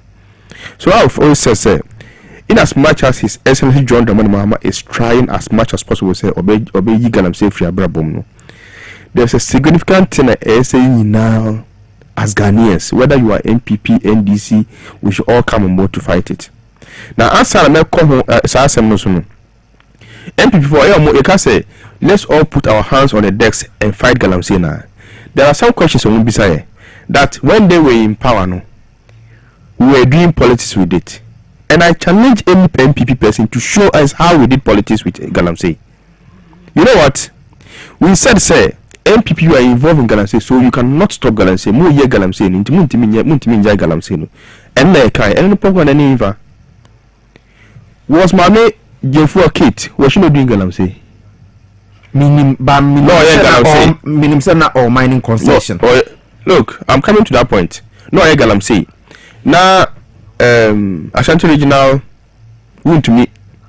Also, no, need there is. Ba. No, so Galamsey. Let me tell you why they were doing Galamsey. Our man was a concession. It's a legal one. Fair enough. Okay. If they give a concession, it's a legal one. But say about the premises of media station, your friends say XYZ. If they give the premises of XYZ, say you're mining waha. Now we try to call the next house. Now we call Galamsey waha. It's illegal. Okay. It is Sabinesi. Because there was no law, nobody told me to go and mine on the water bodies. Obian can't just come mine on water bodies. But Ghana for bisa question say more can ye problem no yet you want to me CID 14 or koye. I'm coming to that point. Also that I'm coming to that point. So I first of all me catch on the India now want to me no more Galamsey. And why we say why our comments of MP4 Galamsey to move stop Galamsey no na enye propaganda na ye banana kro na eka because they were into Galamsey. You come na president Akufo Addo Kujina Sumpiesu or Eastern region. Eka say we say the first say want to me onye illegal mining when we knew for a fact say oye use mining. That was illegal. But the president went and said want to me onye Galamsey. You come here and the former minister for natural lands and natural resources Honorable Abujinapo Damongo MP and of course and come here sila sutro party faithfuls MPP party faithfuls. The questions they were asking him say now who need that bay who are party mu that bay and I will make us stop Galamsey now the Galamsey seeker sponsor party now we no amount ya sponsor ya dia sponsor MPP party now back to me now we catch us stop Galamsey. Why not catch them?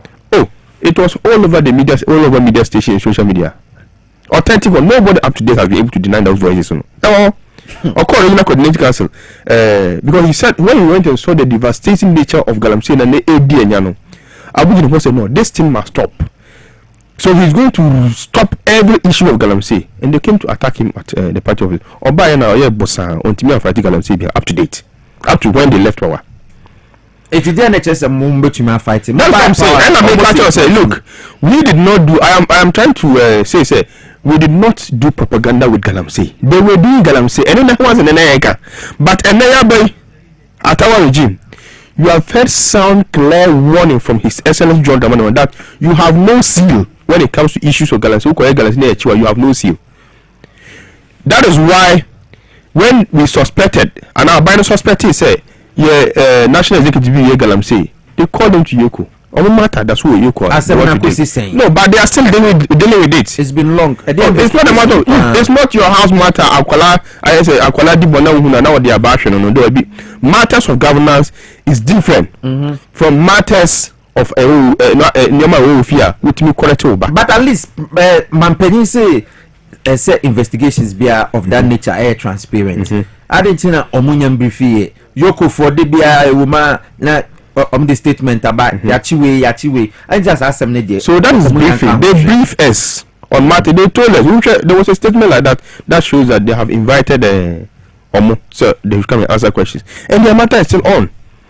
In some woman at nature we could see among for 8 years and a whole year. Still, as we speak, Yoko is carrying on with the matter.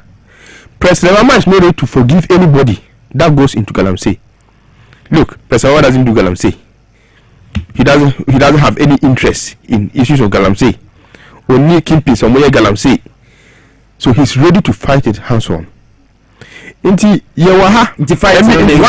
I made me propose is once it's a national security matter, it has to be NPP, NDC, and all other political parties, including the media. Multi-party approach. Then you say, NPP, NDC, no, we should form let's say, committee that will be in charge of Galamsey fight. Now, in Piesie, The members of the committee, no, say they shouldn't go and pick Richard. They shouldn't go and pick Amantana. They shouldn't go and pick maybe Piesie. Why people know you very well. So media, but me, I say I'm an ordinary person in NDC. People don't know me. I'm not for anymore. So about TV show. Yeah, but who confirm Obi to say, yeah, Papa, I say don't get here. Now for Obi to say, Justin Kodia, see MPP secretary, put them all in one committee to fight Galamsey. When I say Nketia is talking against Galamsey, Justin Kodia is talking against Galamsey. Inchi, why back at whose back will you go and lean now? Kasi uko Galamsey. But you can say, oh, Galamsey about NDC no power. Inchi NDC nko fight Galamsey. Don't free say no be effective. It can be effective because of Ghanaians, and I'm saying that the next time we demonstration will come back. Your demonstration should center on issues of Galamsey now. The multi-party sectoral committee should be formed. That should be your plea. And the Galamsey, the demonstration, any against MPP, NDC, any other political party, now form. So when we're able to form it that way, then we know say now that we have formed such a committee, say MPP for no more can, NDC for no more can. Then you don't have any other person. Because say NDC for the fight here and the MPP for the fight here. I will be able to chop political gain. The media is on it. The media is seeing, in fact, not corrupt media stations or corrupt media people, but amount for Omoji to say, Obi to say, Erastus Asare, Erastus Asare, Donko. Obi to say, what the not two sub committees are. Do you think that such a person, you can easily corrupt him? He's really doing well. Good. It is how you wouldn't to any committees. It means that anything you do in secrecy, he will come and report it. Now, so we say you understand why Ghanaians, so look, let's be serious in the fight against Galamsey when it comes to Galamsey, and it must be not NDC Nkwa, not MPP Nkwa, any both parties. In fact, they are the strongest parties when it comes to Ghanaian politics. CP beat Makaho, PS beat Makaho, and any other political party. They should be part of the fight against Galamsey. Now, Piesie, you know one thing. Can I say, and I want you to take note of this. Yeah, man, His Excellency John Dramani Mahama 8 years. Mami, why? No, Debbie, Majato. Yeah, man, His Excellency John Dramani Mahama 8 years. Okay. And Kebia, ya never. You know why? Hey, as a man, I'll confirm. As a man, I was a confirm. I some kitty. Your mom, penny. Yeah, man, 8 years.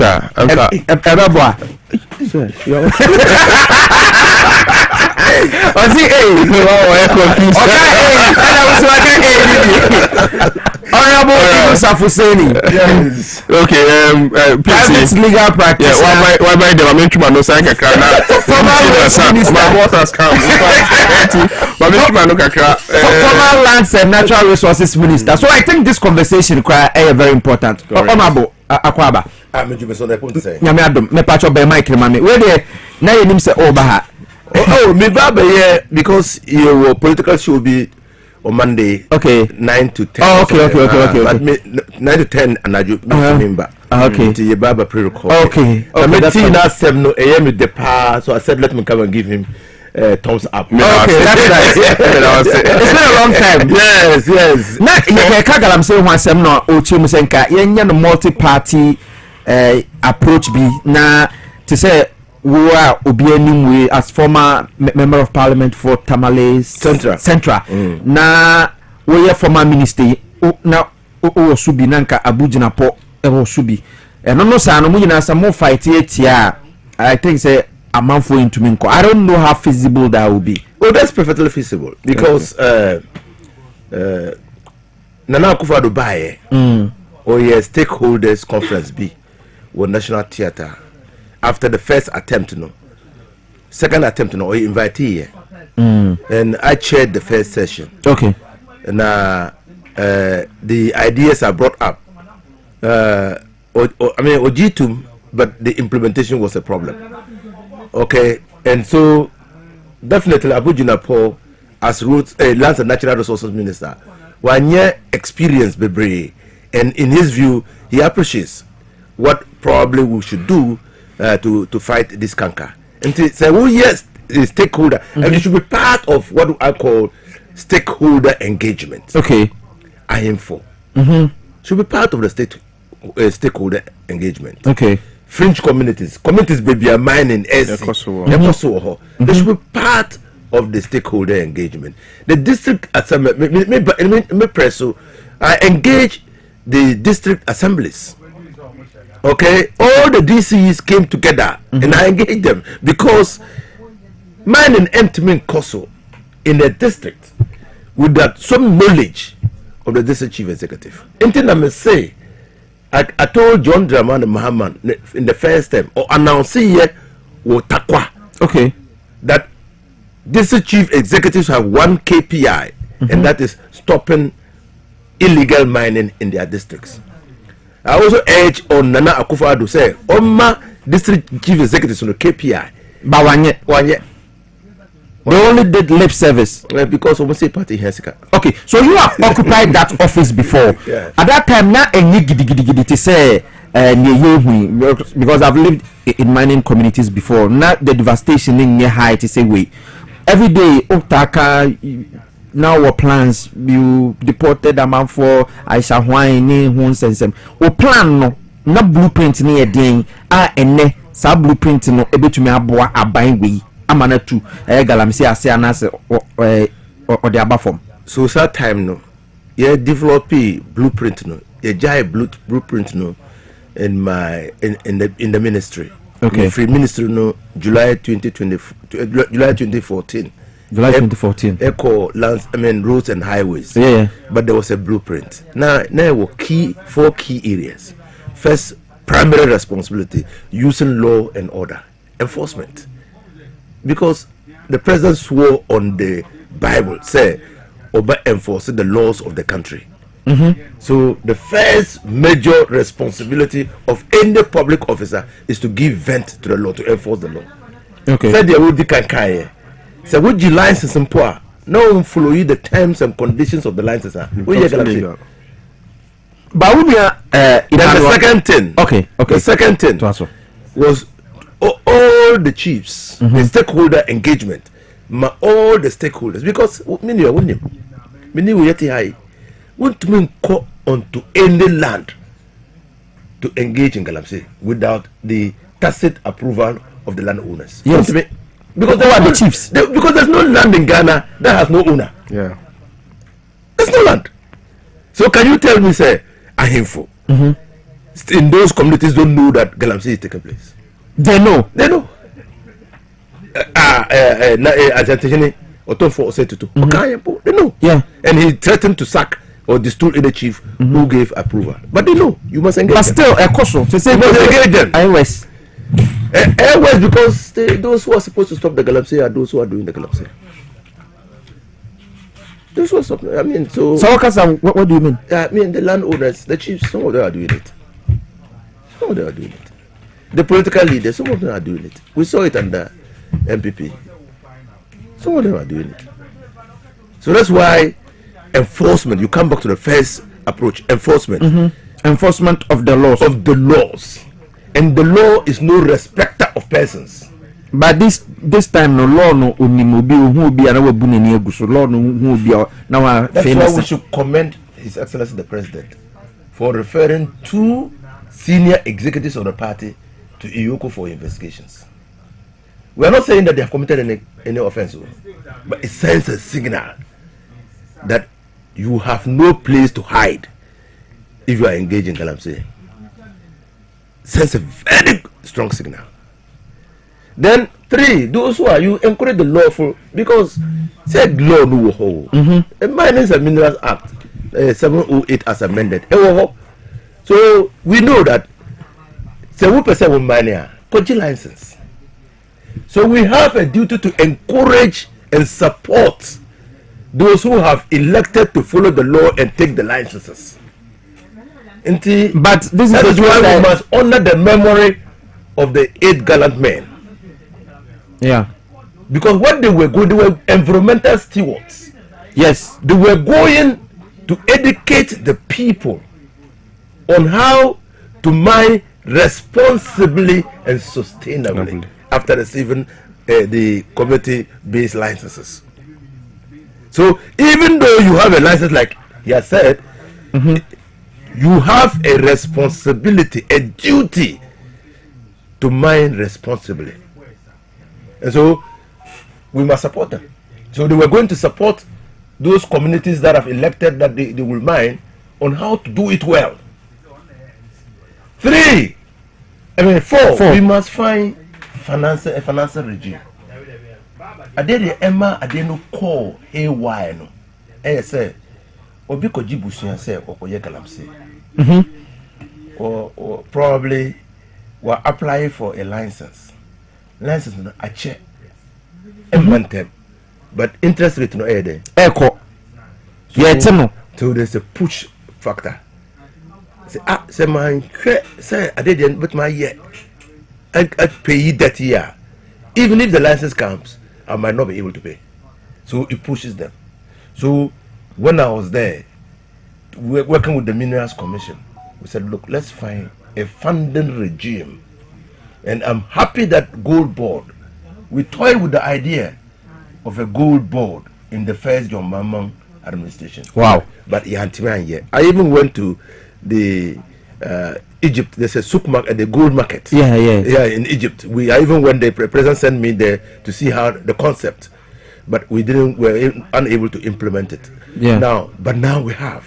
So as part of the responsibilities of the Gold Board, the Gold Board should see how, in going forward, they finance legal small-scale miners and take away the responsibility of money sharks in loaning them and pushing them into engagement. I think I agree with you on that. Yes, that's what we should do. That's what we should do. So you loan them the money, just like it's there. The practice is there, and even in farming. Yeah. You pre-finance the activities and buy from them. Yeah.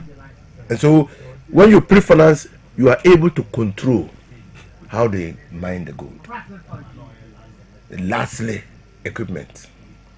And then I'm also happy that the Ministry of Lands and Natural Resources are doing what they should do to stop this thing. Now we are placing a ban on the importation of excavators. You need a permit to bring in excavators in this country, because small scale mining never heard that. But when I started the fight, we called Parliament, and now when I was talking about small scale mining, how it is destroying our environment, and I still remember the MP. He was the ranking member on the Mines and Energy Committee. I said, you know, sir, what are you talking about? Me, small scale mining, you see, what you know of small scale mining is not what we are experiencing now. Now it's a social phenomenon.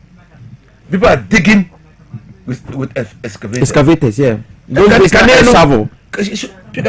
Yeah. They even went to the water bodies, and when it rained, they used baskets. Yeah. And collect the sand and wash the sand, and they found their gold nuggets. But no. Excavator, it is as a more. Have you wondered why we can't drink water from the ocean? No, you can't. You can't. Even in tsunami. So, it means the water bodies are doing what? They are dying. Can you imagine what will happen when the water bodies die and we no longer have water? We are going to import water. When you do the natural resource accounting, all the gold that we will get, it will destroy the environment. We will not be able to compensate. So the future generation will suffer. Can you imagine that the desert, Sahara Desert, was once a forested area? Human activity, never desert no buy. Wow. So we have a responsibility to protect the future generation. A day consultation now where the government way Unia Emmanuel Amakufibua unini din komo. Oh, many didn't come. And Emmanuel Amabua say by you are in parliament. Not even parliament. What about parliament the first time? I just saw him, American man. Then he became my friend. Okay. He became my friend. Okay, we became friends, even in parliament. Then he was sent to the Ministry of Energy as deputy minister. Yeah. 2 years down the line, I joined him in 2010 as deputy minister of energy, in charge of power, and he in charge of petroleum. Okay. So me know your name. Okay. And I know him. I know his capabilities. I know what he can do. And I'm say anytime I meet him and anytime we talk, I said, just keep your eyes on the ball. Keep your eyes on the ball, because what you are doing is not only for the present generation. You're also doing it for the future generation. We're leaving a mark. We're not saying that people should not mine. But they should mine responsibly. Yes, program we are buying there by responsible community mining. How should it be handled? Well, that was how, I mean, so it should be handled with community involvement. Okay. Menu, yenina are part of the environment. Some say cooperative. Yes, yenina, but it's in the law. The law is in the law. Okay. So yenina are free, I mean, communities, and we are part of the ecosystem of the communities. Okay. And yenim say, obimu ye mining, omo de omo do, obimu ye business. Obimu ye echi sunam. Okay. Well, that's how the ecosystem of the community is like that. Yeah. So when you are doing cooperative mining within the community, and you have members of the community involved, they will be acutely aware. Say they have a responsibility to mine responsibly and sustainably, because the after effect of their mine will not only affect members of the community, it will affect they themselves, because they are part of the community. I get you. You get it. So that is the concept. Okay. So get the community involved, get them to form cooperatives, and mine in a way that will not compromise the future benefits of the future generation. The regulation in costing. First of all, those who are going to mine, those who are going to come together to form a cooperative must necessarily involve community members. Okay. Okay. 2, the delineation of the area must be clearly done. Clearly. Oh, this longitude here, the district mine officer must monitor the activities of the cooperative miners. The KPI is very proactively. KPI is proactive. So we file reports, maybe weekly, maybe monthly, on what is happening, so that say these are departing from the responsibility to mine in the way that doesn't compromise the environment, they can be called to question. The district chief executive must have supervisory jurisdiction and must have direct access to the president to report on the mining activities in his district, in his or her district. So that say Obiba, no a big man, no you see a position and status to bamboozle and bully the district chief executive. He must be able to get access directly, not only to national security, directly to the president, because that is where Article 58, that is where executive power resides. Yeah. So we must put in place systems in such a way, say Obi Surubia. And when the report comes, an investigation is done, and it is established, say Obi illegality, and I know the president because he flew over Dwabo Ase. This thing that we were going to do in 2014, I was in a helicopter with the president. That was the time that woman was a DCE for Dwabo Ase, and we flew over the whole area. So this thing that has happened could have happened long time. So that's why the pain never goes. Yeah. And he knows. The president knows. And then as far as a successor. Yeah. Honorable Murtala Mohammed. Ufi Parliament. Yes, and you could see his commitment to the fight. And now, so what are we going to leave to their memory? Do you believe, say, Honorable Okujoto Ablakwa hinted, say, Uwono, Ari Kindle, the fight against illegal mining, and President Mahama will ruthlessly fight illegal mining. Who be say fight no a best like speed in a different direction. Good. Not different direction. Then it will go a notch higher. Say now, I say that fighting that I'm saying a cocktail. It should be involve a cocktail of activities. And one important thing in education. Those who are doing it lawfully, they should be educated and encouraged. Now, I've already indicated, say, stakeholders should be part of it. Yeah. Now, the president has signaled, say, we are going to say, you. Okay. Now, the death of the 8 gallant heroes clearly imposes on the president an invidious responsibility to honor their memory by escalating the fight. Oh yes. Oh yes. Because Adebi will have been to Kawaha. Okay. But I know as a matter of fact, say, if he says he's going to do something, he will do it. Okay. Honorable Inusa Fuseni. A time in Nihon Karabe Kayaka, Yoku Wansem Kaka. Yoku for Wansem Kaka. Say, you see, I know, Yachisha Tawali and Nura Niadia. These cars are Sametoka Amantana. Maybe I don't know. You see. Oh, that we said example. Amantana is the Montana is a very famous name. Oh yeah. Oh nice. You don't know that. And I like that name though. No, his ancestors were part of the independence movement. Wow. I see. And then he doesn't know.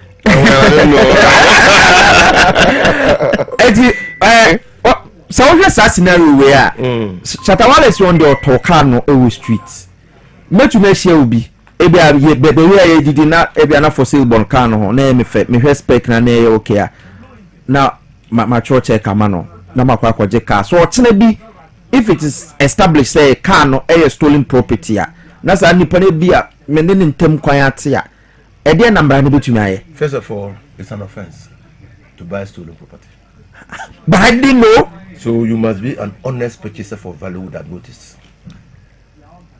That's the law. That's what the law says. Say law no say. Law no say.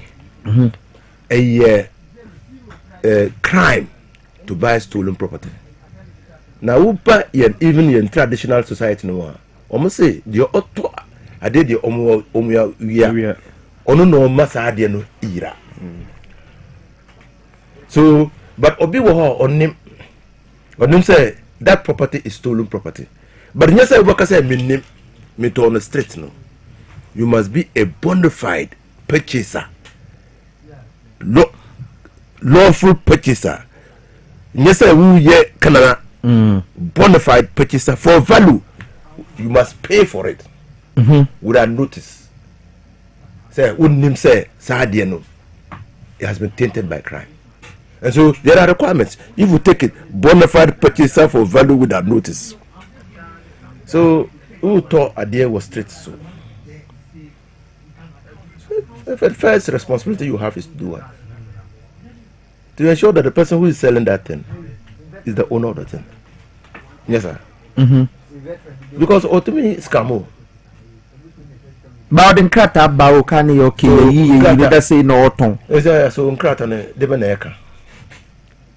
De be na krata no ka. Oton no hifa. One who not a can because no on your manufacturer. Also, so to can will be home. One who not a can. It is a Mokotano or Tocano of you are receipt Ben Omano. Ownership to say the ownership in the thing will pass to you. The ownership is indicated how it passes. So, what is that document that shows the transfer of ownership? Because you know you're the original owner. So it's a 1 year when you know, then you cannot be said to be a bona fide purchaser for value without notice. Looks interesting. So, it is a say FBI, CIA, you're interested in this matter. What do you foresee happening? I see that what the CIA for no any FBI for no wouldn't say before the strike they would have done they have followed the trail for many years. So I can tell you as a matter of fact that they have a fair idea of the people in this country who are engaged in the act. They have the trail. There was a bank so many years ago, whether you knew it, Bank for Commerce and Construction. Matidi. It was collapsed through the CIA because they were using it as a front for money laundering, and they trailed it from cocaine producing areas and how the money was being funneled and washed. And finally got. That's why the bank is no longer. It had an office. It was even in Ghana here. It was on the ring. Listen, where they have done the overhead circle.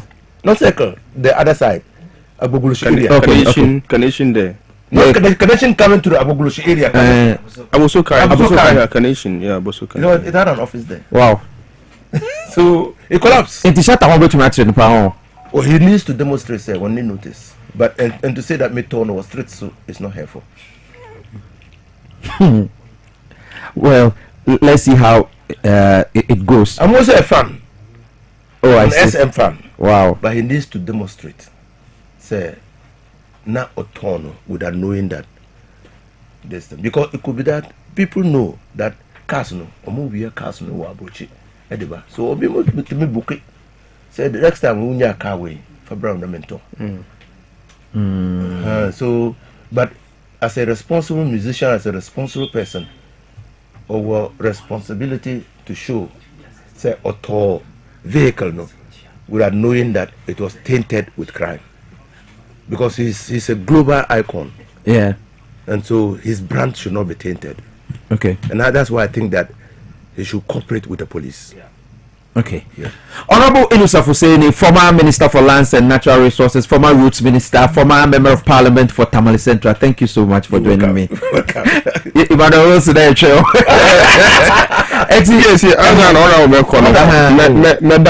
okay. Say, ordain the blessing. Oh yes, sure. I never expected him coming here, but then no, I listened to him. I was in the waiting room. Okay. I followed you on how you were advancing your argument. Okay. I said, I remember, okay. Thank give you. Support and That is why I left Parliament. Okay. That the future generation, the young generation, have talents, have abilities. Yeah. And we should encourage them. Step aside. Step back. You're opening the door and give them an opportunity to showcase what they have. So when I see a young man delivering, I need to encourage him. That's why I came in. Thank you so much. I'm grateful. I'm grateful. Okay, Honorable Idris Afuseni, and I'll tell you, Dwabo Ase. So it was a privilege having him. In politics, Papa, no, and I was some Ghana, so Papa. It's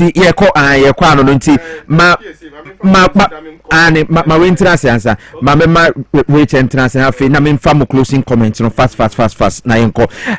Franco Trading Enterprise said the Nokia Samsung iPhones na bedwa so ti connect kwa their phones papa fie ni Franco blenders microwave CCTV cameras ni na kama air conditioners connect kwa there Bowura Franco aso e bia e wo Ghana ha say ne kwa there 0246 422-338 Franco Trading Enterprise still phone papa if you no mensa kan promo no ye ba che 1,000 Ghana cedis ya about 10 pe wa udi bia no on sabeka 1,000 Ghana cedis nti kan ho star 274 sa 10 no krabo star 274 hash na what you should power FM take it back be 5 Ghana cedis twani bebre obetuma twa 20 cedis at a go 50 cedis at a go no bema o number na call draw no bebre nti ye che 1,000 Ghana cedis anopaya we XYZ and yeah there sa adwumade we aba Power FM yeah that NLA Caritas platform no so Rich yeah say yes is a penny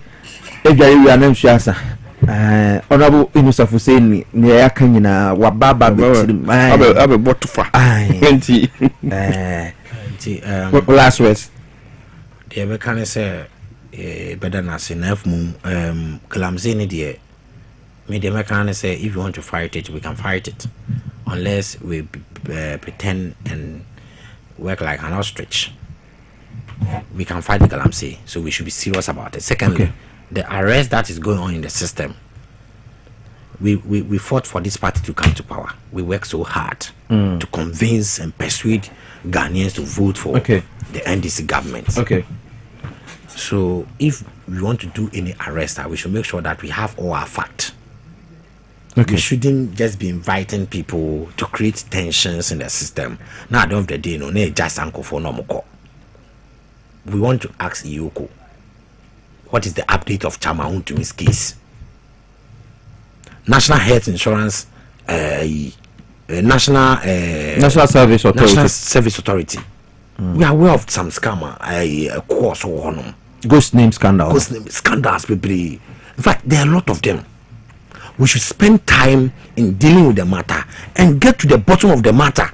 If it's about prosecution, we should prosecute those people. In fact, me and yes, uncle for invite Tom na create tension now. Don't the man for Kasani just uncle for no call. And I mean, Shatawale issue we na me feel say, of course.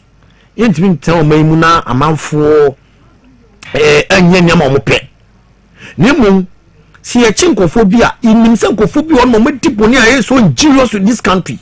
We should spend time on those people. We should prosecute those people. What I say now, baby. Now, you chinkofo with your money, with your money dream. You dream for my way grow. If NDC failed to prosecute these former government appointees, no money sikano. See if you say prosecute money at the bayan for some any bushia, some near Jamo Makodia, and the Yaya because Ghana for to about my same prosecute sanko for no. See a John Mako to a chile. Now invite you be no about China no call you tell us some blame dia and Neduma. But I say, oh, you can Oforiata. What is the update about Ken Oforiata? So where are we taking this country to? We should be serious. Now, make last one, my last comment. Ghana Registered Nurses and Midwife Association. They should try very cautious because the association is there. And a health profession also here then. It is not the association. They are under the Ghana Health Service if they are not aware. And it's not because of democracy and freedom of speech. Until you can say anything anyhow you want. Anka baby, Anka the PRO from Ghana Registered Nurses and Midwife Association was like a second. I'm calling for a dismissal of that PRO from Ghana Health Service because his actions and the way he speak, his language is so bad. How can you describe a whole minister of health as a common farmer so he cannot advise about your profession? For lack of better words, if you go and check his SHS results, the minister of health has a better one than him. So they should tone down their nurses. They should respect their profession. You understand? But they shouldn't think that their profession goes beyond any other profession in this country. We beg them. I respect them, but the way at times they go overboard. Too bad. I say, Omako almost say, Nkofobia and call Masemo Ghana say, oh yeah, no de demonstration. I say, almost strike. No, they are threatening. Then you keep quiet. If all other association, teachers, police, immigration officers threaten this country, their sector ministers that way, can we run this country? We can never run this country, obviously. Richard Ni I and out in Kano, member of the NDC National Communication Team, me that say by a became home and your boy and Common Amantana. We say, Mamanda, because because that's listen to me. Yes, you see, I didn't care Kasa na. Adwene kitchen there you say you sum edito emrefofro nti ne meka ne se medam ase se mode honorable aba honorable Inusa Hussein aba o ze oba ya otime kan no ma bibira kireche no bibira ase nti medam ase se waba beto ya ha okay na me meda wo so ase se mama mo opportunity se me ba he ne wo ze Babeshia in Kessia. But I'm making me point be the middle next time. Next time about the 8 years still no. Next time we ban no make it happen. No, not the assembly. Basiru Amantana, communication officer, Dema NDC Wabole Bamboy District into Oka National NDC Communication Team ni ho na oteni kasisiano ena Richard Nia Yinsuka National Communication Team ni ho ewo NDC mo earlier what you honorable Inusa Basiru Fuseni wono Dabi bato wa middle name bi wo ho no Enya Bashiru former member of parliament for Tamale Central and former minister for lands and natural resources na roots minister wadi bin so da yadama say team ni nyina so da ka say yamodia happy birthday nkoma me bra eye osofo amoako Church of Pentecost ene eye birthday sanso na birthday ba konso aba we so ne papa yesojani ne papa yesojani message no kwa we mayira no yenko nana kwame sapon ene birthday ne papa WO1 of Office of the Vice President ho no di free by nana kwame nyankopon nhira pa ya de dwumade ni nyina esi ewa ha se agbozo eba clinic da se emnemu yade bibia wono a na ehwe friend 0241 750282 your kwashima ye ba himfie no Did Piesie Okrah that would be Ase, when you talk about me I go shine.